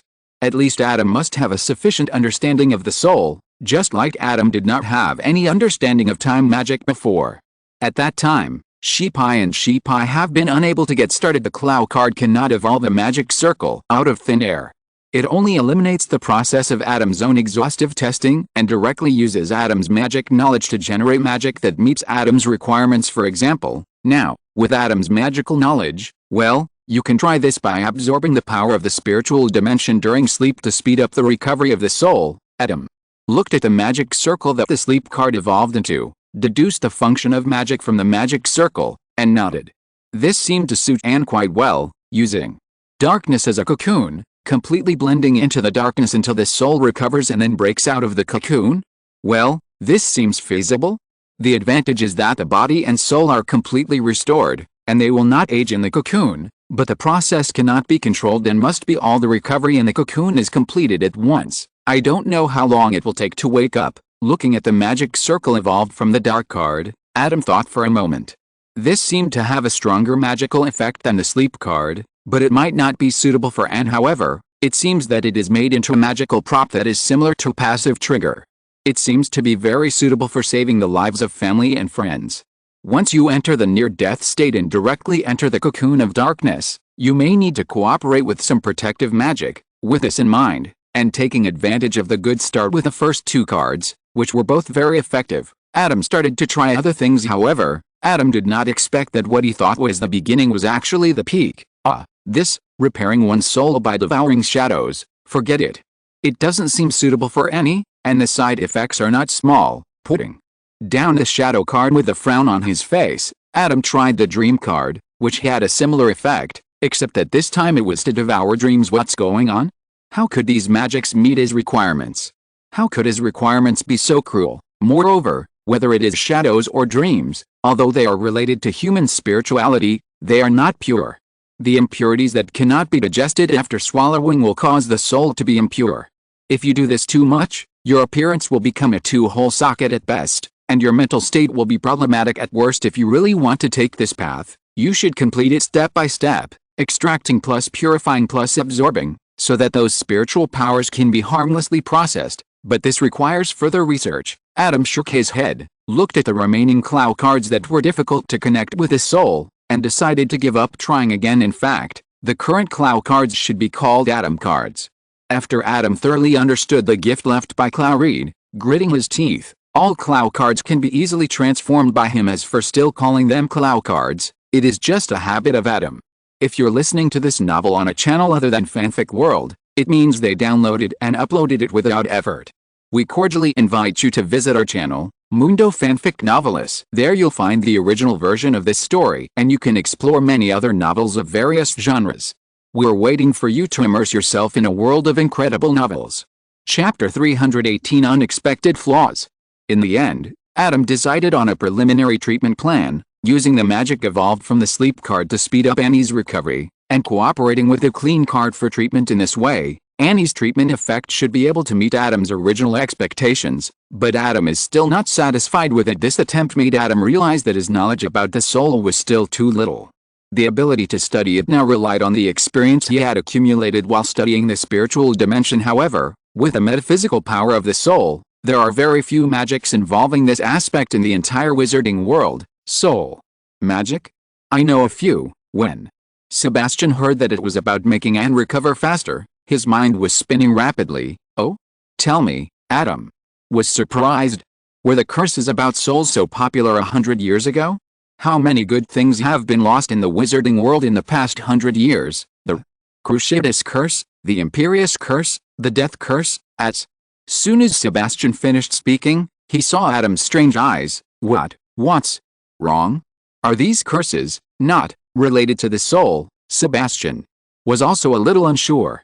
Although the book in the restricted area said so, in reality, he couldn't see the true state of the soul. How could he know? What if the book is a lie? That's true. Adam nodded with difficulty. He had indeed overlooked this. It seemed that he had not studied the 3 unforgivable curses carefully. It's just that Sebastian's this knowledge, this talent, he really looks like an old friend at this moment. Adam suddenly had the idea to take Sebastian to the future and let him talk to Bernard. The two guys might have a common language in black magic, but this is just a thought. Sebastian, a hopeless sister-in-law, will probably not accept being separated from Anne. As for taking Anne away with him, Adam shook his head. Although they had not been together for long, his ability in the spiritual dimension was enough for him to make a rough psychological profile of a person. Anne's character is too settled. She just hopes that life can be plain and uneventful. She is not someone who can adapt to another era. Before that, among the people Adam brought to other time and space, apart from Mariana, who had a happy-go-lucky, since there was a brother who lost his brother in that era, then go-ahead kind of character, Regulus, who was the most peaceful before he was also a person who joined the Death Eaters in order to restore pure blood. At Sebastian's reminder, Adam's attention fell on the 3 unforgivable curses, but Sebastian's burning fire of girl control still felt that the 3 curses were not enough. Indeed, his knowledge is relatively narrow and he does not have a deep family inheritance, so he only knows the magic related to these 3 souls. But he also has a good moji as a member of the Gaunt family, the most orthodox descendant of Slytherin. Ominous must have a lot of magical knowledge, even if he rejects the family's pure blood theory. Not to mention, as far as he knew, there was a study room left by Slytherin in Hogwarts. And the way to open it was only known to the Gaunt family. Sebastian, how many times do you have to tell me that I don't know how to save Anne, and that using black magic to save Anne is a completely wrong decision? Black magic cannot bring salvation, it will only bring pain. In the secret room of Hogwarts, Adam was looking at this secret room that he knew about but had never entered after becoming the principal, when he heard a clear scolding sound coming from the entrance. Obviously this is ominous Gaunt that Sebastian is waiting for. Apart from Voldemort, this was the first time Adam had met a second member of the Gaunt family. You don't have to try to persuade me anymore, I will definitely, Ominous has stepped into the range illuminated by candlelight, and Adam has also discovered what is special about him. He seems to be blind. The face is turned to the front of the body. This is to use the ears to sense the front more clearly. At the same time, the wand held high is glowing red, which seems to be some kind of magic spell used to sense. A stranger? Again? Who is he? Sebastian, you brought someone else into the hallway again. Remember what you said before. Ominous, I swear this is the last time. I will never tell this news again. It can be seen that the two of them are indeed familiar with each other. Ominous imitated Sebastian's begging tone so vividly that Sebastian rushed up and covered his mouth. Ominous, please listen to my explanation first and treat it as if it's for Anne. The anger on Ominous' face froze. After all, he knew how much Sebastian cared about Anne and would not make fun of Anne. Although the possibility that Sebastian went crazy to save Anne could not be ruled out, as Sebastian and Anne's best friend, Ominous decided to listen to what he had to say. So Sebastian introduced Adam to Ominous. When he first heard that Adam was Yug's friend, Ominous' expression became a little better. After all, although the initial impression was not very good, after getting along with Yug, Ominous felt that he was a reliable person. But when he heard later, Adam was able to catch the curse on Annie, and Boone was able to purify Annie's curse, Ominous's expression became ugly again. No matter how you listen to these things, they feel unrealistic. So, you are not a student of Hogwarts, nor a professor of Hogwarts. How did you get into Hogwarts? Omines did not choose to expose Adam directly in person. After all, he knew very well how irrational Sebastian would become once he was involved with Anne. He just wanted Adam to leave first. Don't rush to doubt me. Adam smiled and pointed out Omines' true thoughts. Then he was about to say something, but suddenly saw an extremely surprised expression on Amin's face. The other party's emotional fluctuations were so intense that Adam effortlessly saw Amin's psychological activities at this moment. Will there be a flaw in such a place? Adam smiled bitterly and looked down at his chest. There was a necklace that Adam had worn for a long time. That is, how is it possible? Carefully sensing the front, Amines could be sure that his perception spell was not wrong, so he fell into confusion. Could it be that his memory was wrong? He clearly remembered that his father had proudly shown that thing. It was the Gaunt family's keepsake, the legendary resurrection stone, the world's unique treasure, and he had always worn it on his hand to show his status as the head of the family. But now, why did the same sensory feedback appear on Adam, and there were so many of them? Shaking his head and sighing, Adam reached out and touched the necklace, added a layer of anti-sensing magic, and then looked at Omnis, who was even more confused, and Sebastian, who looked like he didn't know what they were doing. Well, in that case, then introduce yourself properly. Chapter 319 Killing Two Birds with One Stone. Being exposed because of the resurrection stone in the necklace was indeed a possibility that Adam had never imagined before this. Even though he knew that Omnis was from the Gaunt family, he had never thought that he would expose the resurrection stone. After all, the resurrection stone has completely changed its appearance.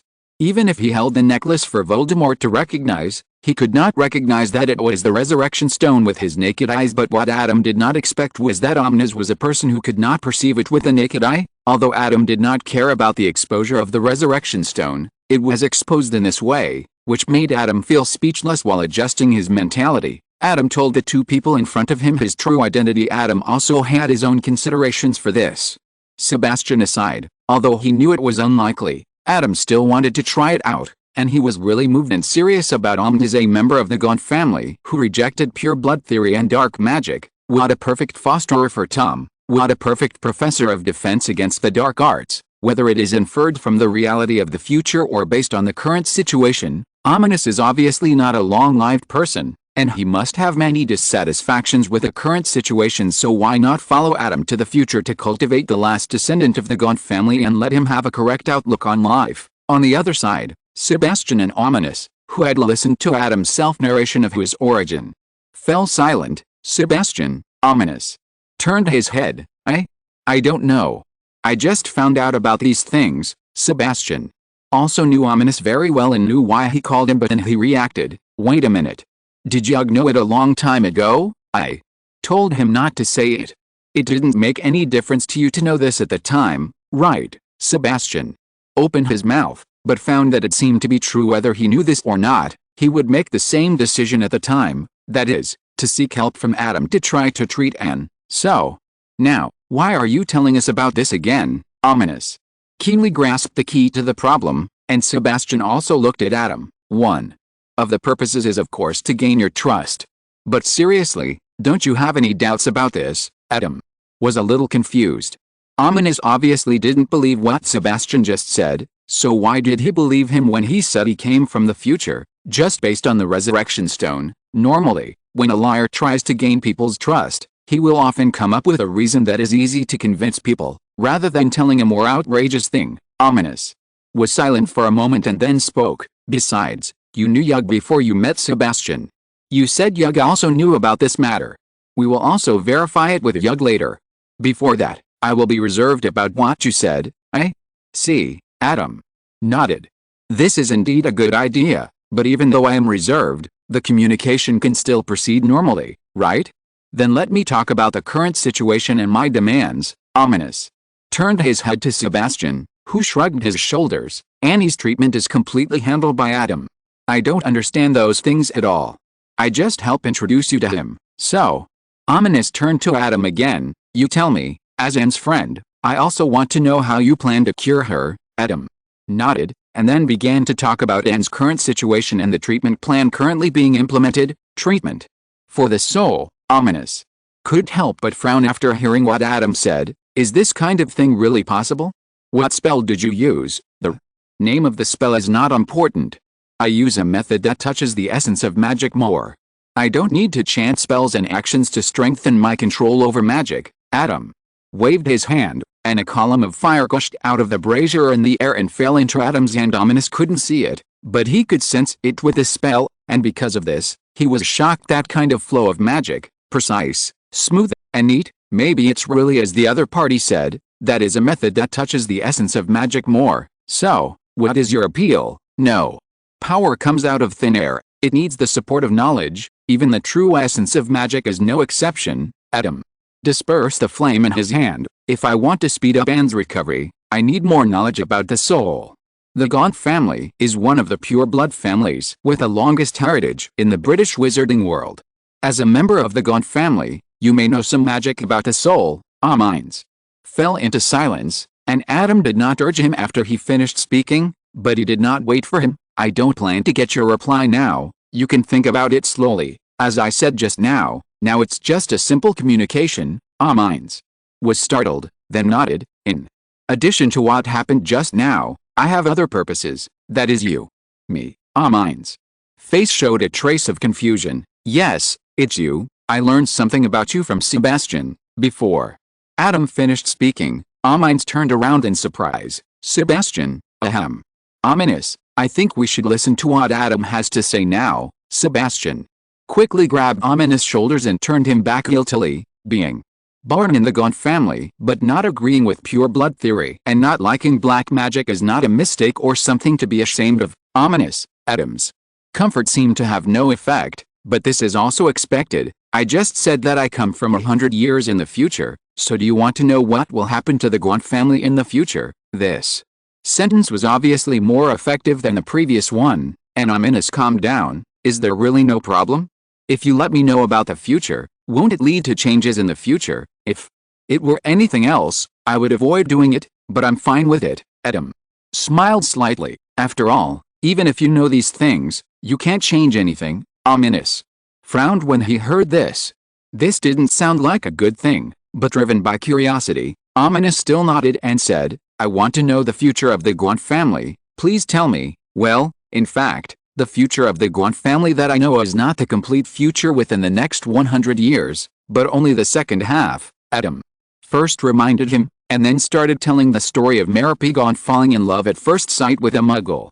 Chapter 320 The final story of the Gaunt family. Not long after the story began, Ominous's expression had already darkened. Marvolo Gaunt, Morphin Gaunt, Merrippy Gaunt. Ominous is not familiar with these three names, but it is normal. Judging from the time, it is estimated that these people are still a long time away from birth, but the Gaunt family in this story made Ominous feel extremely familiar. Merripp, who had low magical ability, was humiliated by his family.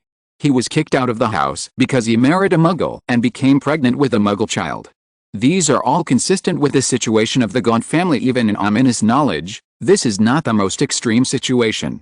There are even some people in their family who are so extreme that they will try to kill the family member just because they show kindness to muggles. Gormley Gaunt, the ancestor who killed her sister and brother-in-law for this reason, was killed when she tried to kill her niece for the same reason. The niece who killed her aunt was called SYNOPSIS. Her mother was a member of the Gaunt family, but she had good intentions toward muggles. In the end, she found a muggle partner. At the same time, the couple were also magicians in North America. Founder of the school Alvermorny. Ominous sighed when he heard the part about Merrippy Gaunt being abandoned by Tom Riddle. This is an inevitable situation. He has a fiancée himself, and Merrippy was forced to use love potion. How could old Tom fall in love with Merrippy? As Adam told, Merrippy pawned a solid gold locket in order to survive and got 10 gold galleons. The corners of Ominous' eyes twitched unconsciously. The story continues until Merrippy gave birth to her son in front of an orphanage, named him the same as his father, and then lost her life. Wait a moment. Ominous remained silent after hearing this, but Sebastian couldn't help interrupting. This is not normal. You said before that Merrippy doesn't have any magical abilities at all. No matter how bad her physical condition is, she shouldn't die just because she gave birth to a child, right? It's not that Sebastian doesn't understand the harm that childbirth can do to women, but that under the protection of magic, the wizard's physical strength is indeed stronger than that of ordinary people. Otherwise, normally speaking, the Quidditch goal is 50 feet high, and the players move at roughly this height. Even if Harry was knocked down from the sky by Dobby, it wouldn't be all over the ground, but he shouldn't have only one broken piece. He even had the consciousness to stop Lockhart from casting a spell on him. Maybe she doesn't want to live anymore. Adam did not answer, but Ominous spoke. After all, She could imagine that Tom Riddle really loved her when he was under the drug, and even gave the child the same name as Tom Riddle after giving birth. After all, magical protection is not a passive skill that cannot be turned off. If the person involved is determined to die, the physique of a wizard who loses magical protection is no different from that of ordinary people. Can there really be such a crazy person? As soon as Sebastian finished speaking, Ominous couldn't help but complain. You didn't give in at all for Anne. Huh? Really, Sebastian? Laughed. Ominous ignored this hopeless guy and turned to look at Adam. This story shouldn't be over yet, right? If it ended here, even though it was indeed the future of the Gaunt family, he couldn't see Adam's purpose in telling this story to him. Adam nodded and continued to tell the story just now, except that from now on the protagonist of the story changed from Merope to her child, a genius who could figure out the rudimentary use of magic on his own before receiving formal magic education, a genius who had such a talent but grew up in a depressing environment like an orphanage. The ominous premonition in Ominous's heart became more and more serious. Little Tom's childhood was mentioned in a few words, and the specific manifestation was only revealed through the exchange between the Hogwarts professor and him. After entering Hogwarts, little Tom's growth was also described. Adam sped across with a very succinct statement. This undoubtedly shows that this period is not the focus of the story, but the two audience members can still see the talent of young Tom in this concise statement. For the two current Hogwarts students, there is no need to elaborate on the value of having all 12 subjects in OLs with all O's outstanding in the story. Adam concealed the existence of Horcruxes and Slytherin's Chamber of Secrets because that was not the point. The center of the story he told was the Gaunt family rather than the rise of Voldemort. At this point in the story, the rhythm slowed down again, and both of them could probably guess that the climax of the story was coming in the story just now. Ominous paid attention to the fact that Tom Riddle discovered that he was a descendant of Slytherin in Hogwarts by discovering that he had the ability to speak Parseltongue. This represents Tom Riddle investigating his own life experience. With his life experience and his ferocious ambitions revealed in the past few years, Ominous has some vague guesses about what will happen next. Sure enough, next Tom Riddle found Gaunt's old house in Little Hangleton Village, met his uncle, and learned about his life experience and the news that Marvolo Gaunt had passed away. Even though they had been mentally prepared, the direction of the plot was beyond their understanding. Tom Riddle, who knew that his true life was actually a half-blood, knocked out his uncle and took away the token of the Gaunt family, which was a ring. The subsequent development of the story was beyond their imagination.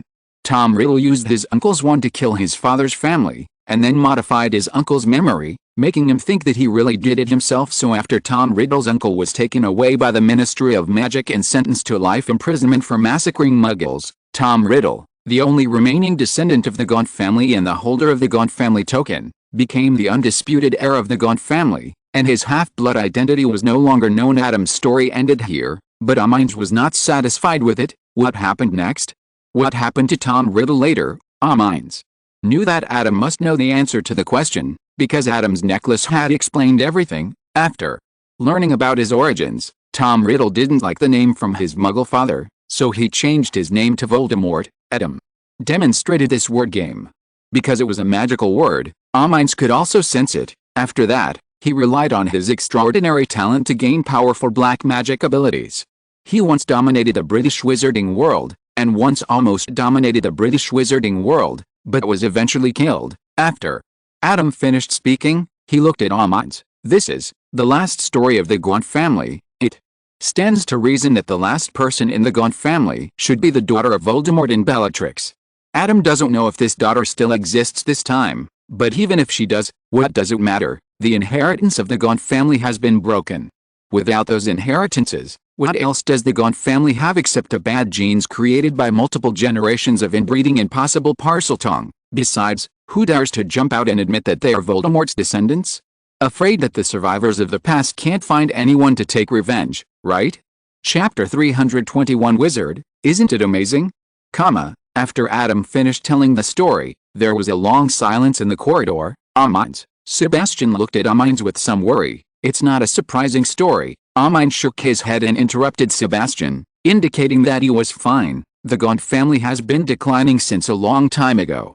Many things in the family have been pawned, and the family members are self-proclaimed noble and unwilling to go out to work. Ominous' words surprised Sebastian. After all, he had only heard about the Gaunt family's external publicity before, and Amines would not tell him about this. It's just that the Gaunt family was eventually destroyed by a half-blood descendant, and the other party's black magic is still better than the pure-blooded descendants of the Gaunt family. It still makes people feel inexplicably ironic. Amines side according to the ideas of those crazy clansmen. Tom Riddle's actions can even be regarded as the glory of the Gaunt family. Just as Amines was still immersed in the afterglow of the story, he heard Adam say, "What do you think of Tom Riddle in the story?" There are two Toms in the story, and Amines knew that Adam must be referring to Tom Jr. After thinking for a while, Amines said, "Perhaps this is the curse of the Gaunt family, which makes a half-blood descendant who grows up outside eventually embark on the path of pursuing pure blood and dark magic." Adam was shocked at first, and then remembered that the story actually ended abruptly and was not complete, so Amines didn't know that Voldemort's situation actually had nothing to do with the Gaunt family. His goal from beginning to end was his ambition to rule the wizarding world. What pure blood, what Gaunt family, what descendants of Slytherin, are just his banners. So when he saw his uncle knew his life experience, he was so decisive to make a plan to kill all those who knew his life experience. However, this is a long story to explain, so Adam skipped this point and continued, "So, do you think he would become like this if you were to raise him?" Adam had his reasons for letting Amines ask this question under such misunderstanding. Although Amines is a Gaunt who opposes pure blood theory and rejects black magic, Adam still wants to know whether a person's bloodline will determine his future in Amines' eyes. In Amines' eyes, is it possible for acquired education to educate little Tom, who he thinks has a high concentration of Gaunt, into an outlier of the Gaunt family like him? This question is not important to others, but it is very important to the professors of Hogwarts. Adam will test every professor of Hogwarts in various ways with similar questions. If a professor himself does not believe that education can change people, then he will only be an ordinary professor at Hogwarts, responsible for imparting professional knowledge. Even if the professional knowledge is not particularly outstanding and difficult to replace, Adam will find a way to dismiss the other party. Although Hogwarts is expanding its enrollment, it does not want everyone. However, it was somewhat unexpected that the Malfoys were optimistic about the role of education. About 30% of his thoughts could not help but diverge, and under Adam's seemingly serious gaze, Amines gave the answer, "If he can be raised from childhood, I don't think so." "Very good." Adam couldn't help but applaud with a smile, and then said, "So, after graduating from Hogwarts, are you willing to go 200 years later to raise little Tom's child?" Adam did not directly say that Tom was that Tom, but pretended that he was Voldemort's son. After all, it's okay to get the young Dumbledore and the young Grindelwald, but it's really hard to explain to the insiders to get the baby Voldemort. Anyway, little Tom has no previous memories, and his identity is not what Adam says. As for the fact that little Tom will be recognized by those who are familiar with him when he grows up, this is not a problem. After all, there is a precedent. Perhaps the wish made by Merope after giving birth to Voldemort was also some kind of magic. She hoped that Voldemort would have the same name as his father and look like his father, so Voldemort himself really looked exactly like his father. The same thing was done by Merope and Bellatrix. It was reasonable. They both loved the father of their children madly. As for why this child was in Hogwarts before the war, in order to be foolproof, Voldemort put aside his reserve as the Dark Lord and found Professor Gandalf, who was neutral and cared about the children, and entrusted his child to him. Wow, this is simply a moving story. At the same time, this move can be regarded as blocking the possibility that Voldemort has a real offspring. After all, the identity of this Voldemort offspring is endorsed by Professor Gandalf, so it must be true, and in the eyes of the few people who know about it, look at this appearance. It is exactly the same as Voldemort before he was disfigured. Just when Adam couldn't help but smile wider for his brilliant idea, Amines also digested the huge amount of information in Adam's sudden words. Same as the previous question, Amines, don't rush to reply to me. Adam stopped Amines before he could speak. His answer was a little hasty. It would be better to let Amines think about it carefully. Whether it is the magic of the soul or going to the future, it is not a matter of a short time. You can think about it carefully. At this point, Adam paused and continued, in fact, according to the time, Tom Riddle's grandfather Marvolo Gaunt is from the same era as you. Maybe you can verify it. Although the Gaunt family has fallen, it is not just one line. At least Amines is not Voldemort's direct ancestor. For example, the aunt and nephew who killed each other mentioned earlier are far away in Ireland. As for why there are only a few people left in just a few decades, then you have to ask Ms. Rolling Wizards. It's amazing, right? Adam left directly after he finished speaking.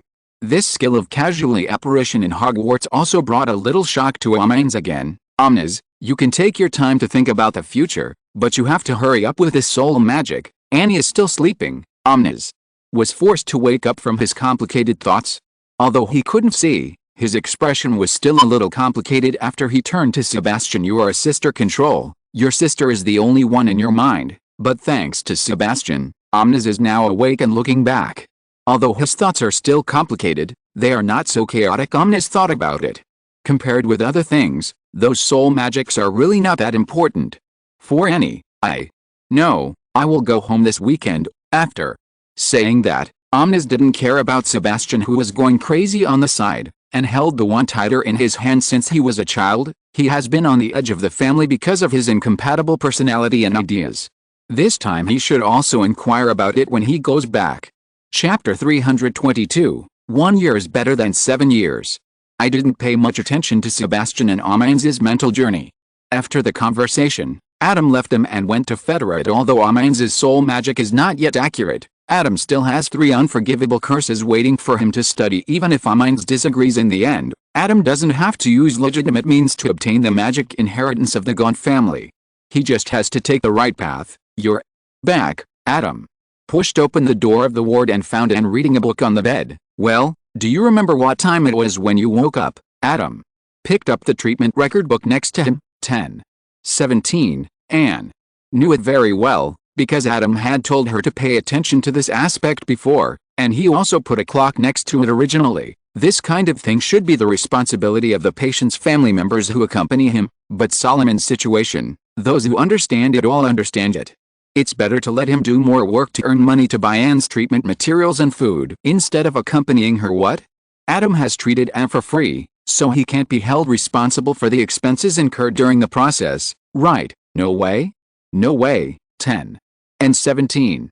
Well, based on the data from several times, it can be roughly confirmed that the sleep time after the improved plan has been shortened to about half of the previous time. Adam recorded the time in his hand, looked at Anne to observe her soul state, and consciously pondered and compared the information about the soul reflected in these treatments. Although the time required is shorter than before, the effect is actually not just twice as simple as before originally. Anne would be in a coma for about 32 hours after a treatment. This situation is a passive coma after the soul is damaged, and the self-healing efficiency of the soul is actually very low, but Anne now sleeps for about 18 hours each time. She actively enters the sleep state under the effect of magic, and it is 18 hours of deep sleep, and the healing effect on the soul is far more significant than before. According to this efficiency, if Anne's curse can maintain its current state and not continue to erode, then conservatively estimated, 3 years and 2 months plus 3 or 4 days, that is, Anne's sleep time, not longer. It's still a bit long. Adam turned the pencil in his hand and whispered ideally, he would stay for a year at most. That is, he would leave after Yug completed his mission in history. Although Yug has not graduated yet, and if Ominous agrees to go to the future, he will have to wait for him to graduate. But for Adam, he can go directly after their graduation, and there is no need to wait day by day. I am very satisfied to be cured, thank you, Adam. Annie didn't know what Adam thought. She just thought that this long referred to the time she slept for treatment. Sleeping for 18 hours is indeed not in line with normal work and rest, but Anne is very satisfied to be able to stay away from the torture of the curse and recover. Adam didn't explain anything, nodded to Anne, left the ward, and returned to his study room. This was originally Sebastian's bedroom, and now it has been changed into a place for Adam to think and study for Anne's treatment. Sebastian is even willing to sleep on the dining table when he comes back on weekends after sitting down. Adam's mind was on the unforgivable curses. The 3 unforgivable curses are all magics targeting the soul, stripping the soul, controlling the soul, and torturing the soul. The killing curse strips the soul from the body, so it can cause death without any wounds, and the soul stripped by the killing curse can appear in a hazy fantasy, or can be used to make a Horcrux. The imperious curse can control the soul of a person. A wizard who is very good at this can even control others almost without any flaws, and after casting the spell and giving the order, unless the order needs to be changed, there is no need to distract and continue to control during the period when the curse is effective. The Cruciatus curse can cause slight damage to the soul of a person. This kind of damage that ignores the protection of the body can bring the most direct and unaccustomed pain. And under intentional control, The damage caused by the Cruciatus curse to a person is far less than the punishment imposed on the body among these 3 magic spells. The one that contains the most secrets of the soul is the Imperious Curse. Adam spoke without hesitation. The difficulty of capturing alive is undoubtedly much higher than injuring or killing. Then, let's start with the Imperious Curse, and then use the other 2 spells to fill in the gaps. After a little thought, Adam got up and went out. When he came back, a chubby little field mouse and a spider followed him. Looking at the 2 little things rolling on the ground, Adam touched his chin and said, "Creatures with different soul strengths have different difficulties when controlling." The specific manifestation is probably that the smarter and stronger the willpower of the animal, the more difficult it is to control. Don't underestimate the intelligence of rodents. Although they can't weave webs to hunt, the IQ of field mice is much higher than that of spiders. The IQ of spiders is actually very low, or the IQ of arthropods is generally very low, but these differences in difficulty can be solved by more powerful magic. At this point, Adam was silent. The main caster hid a powerful flying brick. Yes, this is very wizard. Forget it. Let's deduce the magic circle based on the magic of the Imperious Curse, and then disassemble and study it. Closing his eyes, Adam began a long and meticulous work in his mind. When Adam came out of retreat after improving 20 versions of the treatment plan, Adam was embarrassed to include the version that let Anne recover by sleeping at the beginning. He curiously asked about the situation on Yug's side, and he felt as if he was in another world, going through trials, destroying poachers' camps, fighting goblins, rescuing magical animals. Indeed, he was basically in retreat during this period, except for taking over the information on soul magic found by Ominous. But he was in retreat for less than half a year, because he knew in advance that Yug would defeat the goblins' conspiracy in a year. Adam was mentally prepared that Yug's experience would be legendary, but he never expected that Yug's campus life would be so colorful. Is he going to experience all the excitement of Harry's 7 years in 1 year? 1 year is better than 7 years, Adam couldn't help but complain. Yug was simply sweeping all the way, and his record was much more fierce than that of Harry's trio. Although those who died were all damned people, Yug really killed his way in and out. What? Yug, who was still a little unsatisfied after talking about his journey of salvation, didn't hear Adam's words clearly. "Oh, nothing." Adam shook his head and turned to look at Sebastian and Ominous. "Annie can now live like a normal person, and the curse in her body has been restricted. She won't get worse without my treatment."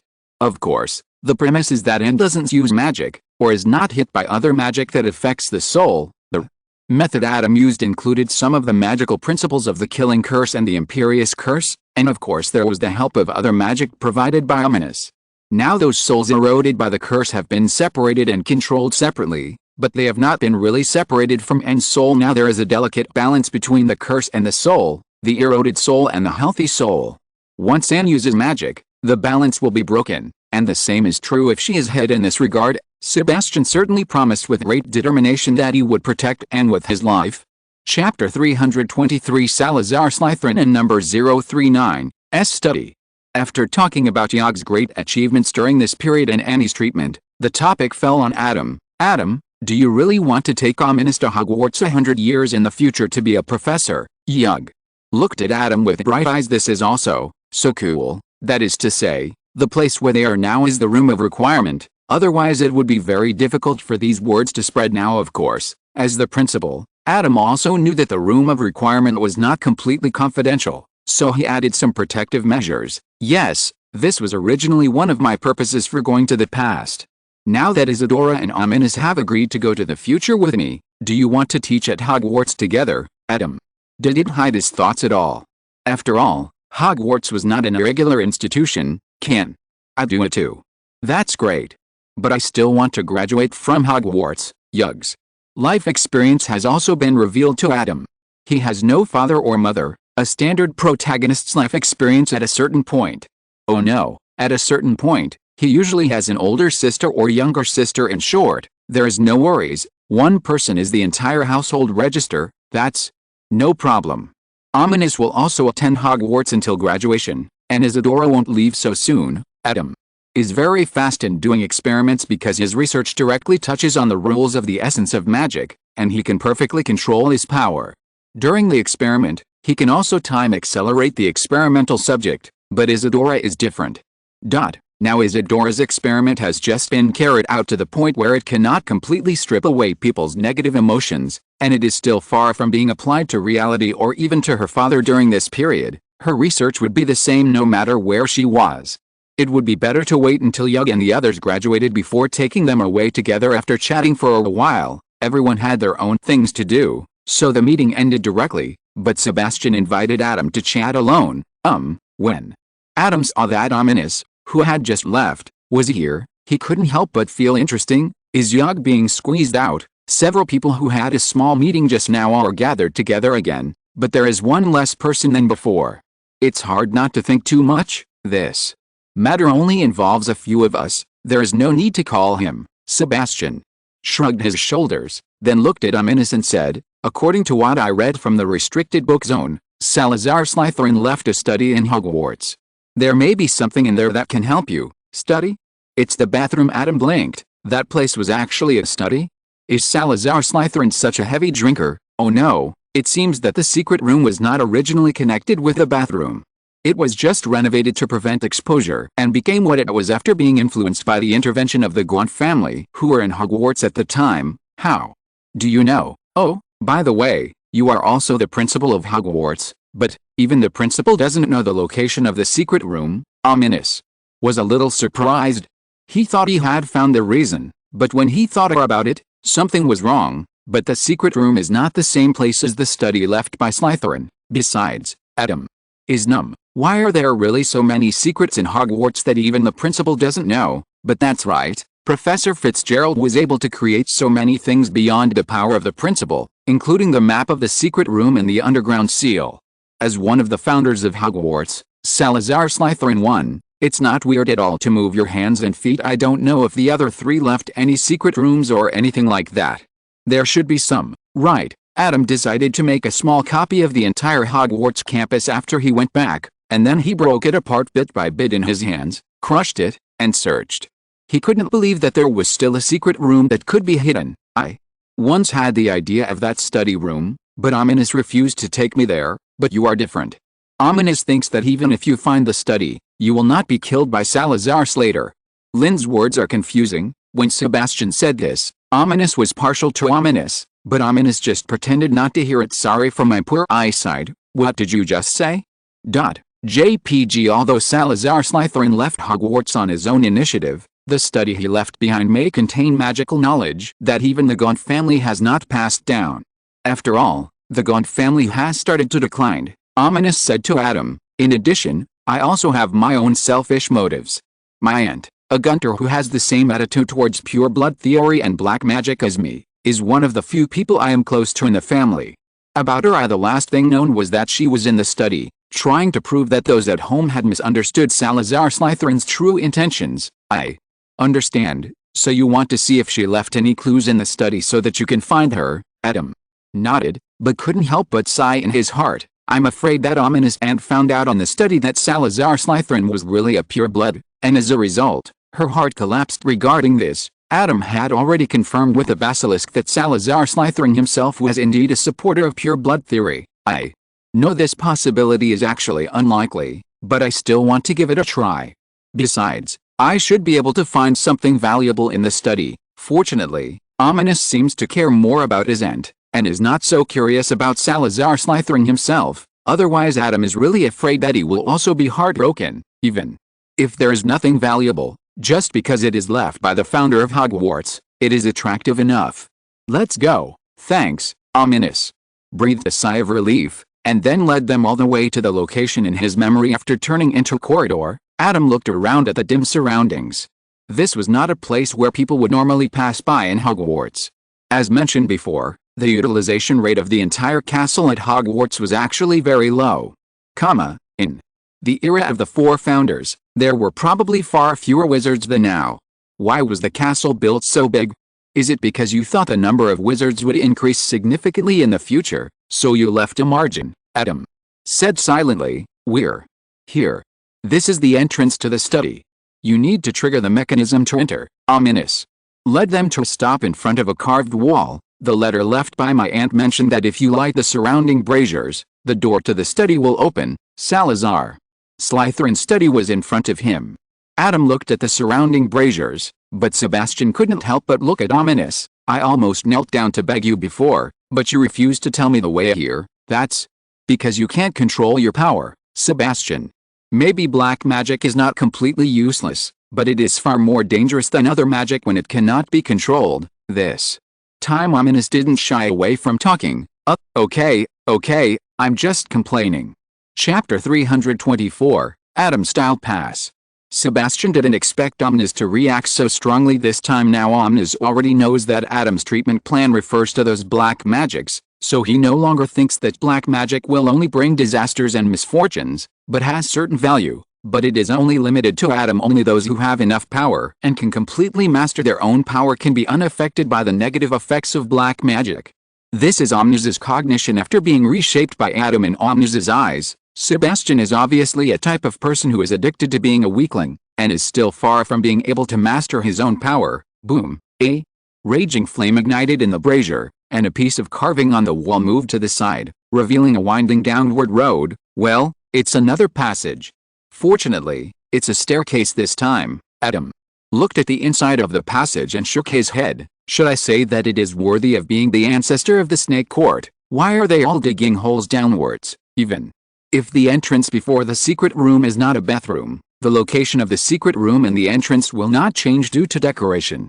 It is also a place to go down after entering the door. The two Slytherin students couldn't refute this. Even their common room was underground. Let's go in quickly, Sebastian said and led the way into the passage. Well, it seems that no one has been here for a long time. Adam looked around. There were spider webs and dust everywhere. It seems that this magic door is not completely closed. There are gaps for dust to come in. This door has no keyhole. It seems that it also needs a special way to open it. Sebastian looked at the door in front of him, which was embossed with countless winding snakes. Serpent language. Adam looked at the door and suddenly spoke. What?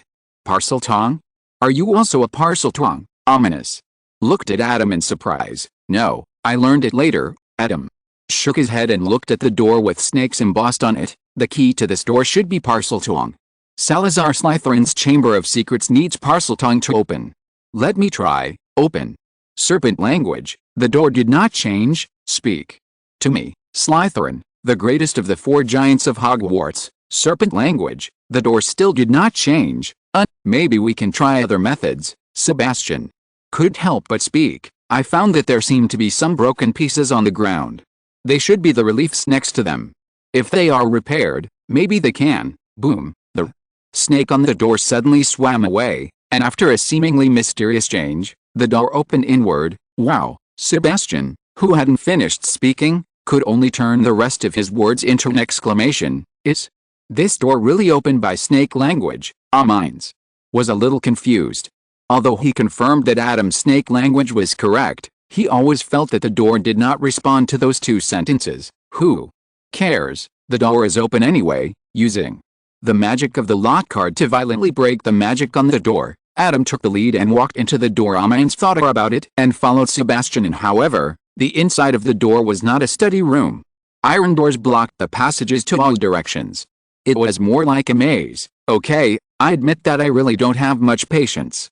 Does Salazar Slytherin really have to be so complicated every time he goes to the study room? Adam sighed and then rolled up his sleeves. Maybe the road we are taking now is not the right way to the study room, Omnis guessed, and then he heard Sebastian's exclamation. Adam, what are you doing? Get out of the way. Boom. After a loud noise, Omnis was about to speak when he was choked by the dust blowing in his face. What? Cough.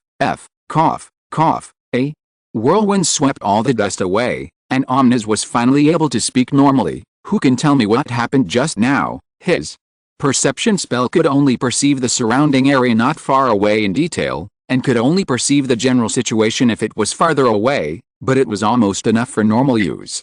This was the first time he felt that losing his eyesight was so inconvenient. Sebastian stared at the maze ahead, which was cleared of iron gates, walls and other obstacles by an unknown spell. He looked at Adam, who was walking directly towards the gate that was obviously the end, and swallowed his saliva. It's okay. Adam has found the way. Let's follow. Ominous. Sebastian couldn't help but ask curiously as he jogged to catch up. Adam, what spell did you use just now? It was a special casting posture to wave his fist to release it? Adam has always been casting silently and without a wand. Could it be the spell from Vagadu? I heard that they use gestures to cast spells there. Serious. Punch. Serious. Punch. Sebastian was stunned. The name of this spell sounds very unserious. Regardless of Sebastian, after passing through the blown door, Adam continued to move forward. As expected, there was no study behind the door.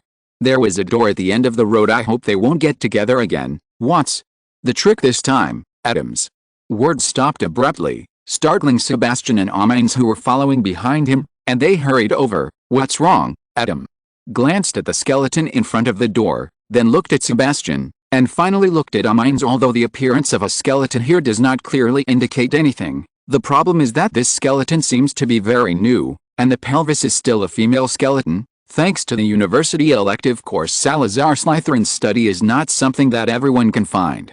Many people don't even know that this study exists. In the past 100 years, there is probably only one woman who has taken this path. Although Sebastian didn't think as much as Adam, the movement of Adam looking at Amines after seeing him was enough for him to think of Amines' aunt, and Amines thought of the same thing when he noticed the skeleton under his feet.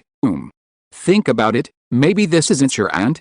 Think about it, she's also from the Gaunt family. How could Salazar Slytherin let his descendants fall here like this? It has to be said that Sebastian's comfort at this moment still makes sense, at least from Omnis's point of view. See how to open this door. Omnis took a deep breath, and just raised his foot forward but stopped. Wait, Omnis retracted his foot and squatted down, and took out a corner of a parchment from the side of the skeleton. There was a messy handwriting on it. No hope. I can't get out. Omnis's voice was a little dry, and as he read out the contents of the letter bit by bit, Adam and Sebastian also learned how to open the door in front. Use the Cruciatus curse. This is how to open this door, and it is also the meaning of the wailing face embossed on the door. Since the person who left the parchment came here alone, even if she knew the Cruciatus curse, she had no one to cast it on. Adam touched his chin thoughtfully, then Tisk. According to the handwriting on the parchment, the door of the road after entering here would be blocked. Sebastian couldn't help but look back at the empty back, and she was trapped here and died without being able to move forward or return. Finally, Ominous read out the signature under the parchment.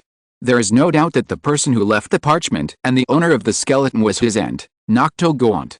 Chapter 325 Powerful Unlocking Spell. Even Sebastian didn't know how to comfort Ominous now, and could only look at Adam for help in response. Adam rolled his eyes. You guys, who have been good friends for so many years, can't do anything. What can I do when I've only known you for less than a year? But it's not a solution to stay here like this. The dead are gone, and the living are like this. Omnis, you should collect your aunt's bones first. Since there's no way to comfort her, let's divert Omnis' attention with other things. Omnis nodded after hearing this, and hesitated when he looked at the skeleton on the ground. They came to find the study this time, so where can they find things to collect the bones? Seeing this, Adam moved his fingers, used zombie floating to control the shape of the skeleton to float off the ground, and then conjured up a piece of white cloth to pad under the skeleton. Thank you, Adam. After Omnis thanked him, Sebastian also breathed a sigh of relief. Fortunately, the door behind us was not blocked, otherwise we would not be able to turn back. Adam couldn't help but look at Sebastian. You are really talented. You said it very well. Don't say it next time. This look made Sebastian feel guilty. Adam looked at the door with a wailing face in front of him. It's not a hurry to take the bones back. Now where can you put them? What if someone sees them on the road? But in front, it should be Salazar Slytherin's study. It's just one step away. It's a pity to go back like this, but Sebastian looked at Adam in surprise. This parchment says that you must cast the Cruciatus curse to pass through the door. Who do you want to cast it on, Crucia? Before Sebastian finished speaking, Adam raised his hand and cast a Cruciatus curse on the door. Although I don't know how Bernard did it, with Adam's current control over the mental dimension, it is still very simple to control his mentality to cast the Cruciatus curse on a door. Sebastian's eyes widened immediately, and even Ominous, who was still immersed in sadness, forgot his sadness for a moment. The opposite door used the Cruciatus curse. Sebastian was at a loss for a moment and looked at the wand in his hand. Doesn't the release of the Cruciatus curse require a certain mentality? Could it be that this is a prop that Salazar Slytherin left behind to simply test whether the students have learned this unforgivable curse, so there is no need for a corresponding mentality? With a guess in his mind, Sebastian recited the Cruciatus curse to the door, Crucio. However, nothing happened. Oh, okay, I knew it, Sebastian shrugged helplessly. Then he looked at Adam. It seems that even if you cast it on the door, it won't work. Yes, the key to this door is not the Cruciatus curse, but the soul of pain. Adam shook his head. When the Cruciatus curse hit the door, it stimulated the magic on the door, making the traces of magic clearer. It seems that if you want to get in, someone has to cast the Cruciatus curse on another person. Sebastian was a little helpless. No. How can we do this to a friend just to open a door? We obviously have a way to go back. You don't know how terrible the pain will be after a person is hit by the Cruciatus curse, Ominous suddenly objected, as if the Cruciatus curse had a great stimulation on him. Even Sebastian couldn't help but nod his head. If possible, who would be willing to take a Cruciatus curse? Although he had never tried it before, you know that it was an unforgivable curse. Just think about how painful it would be. No need to cast it on people. Okay, I won't pretend anymore. Look at my powerful unlocking spell. Adam stretched out his index finger and swiped it from top to bottom at the door. The door immediately disappeared downwards as if it had melted, revealing the space inside. Adam looked inside and breathed a sigh of relief. Facing the door was the familiar statue of Salazar Slytherin's face, which was similar to the one in the Chamber of Secrets, and looked like a skinny old man.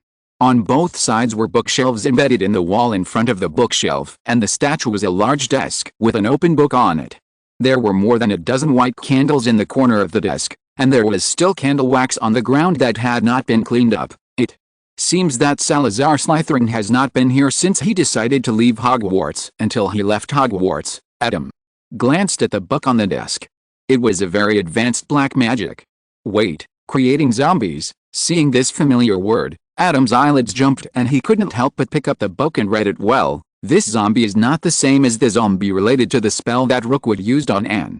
The zombie created by this magic is a kind of moving mummified corpse, immune to most spells, but particularly afraid of fire. Adam flipped a few more pages.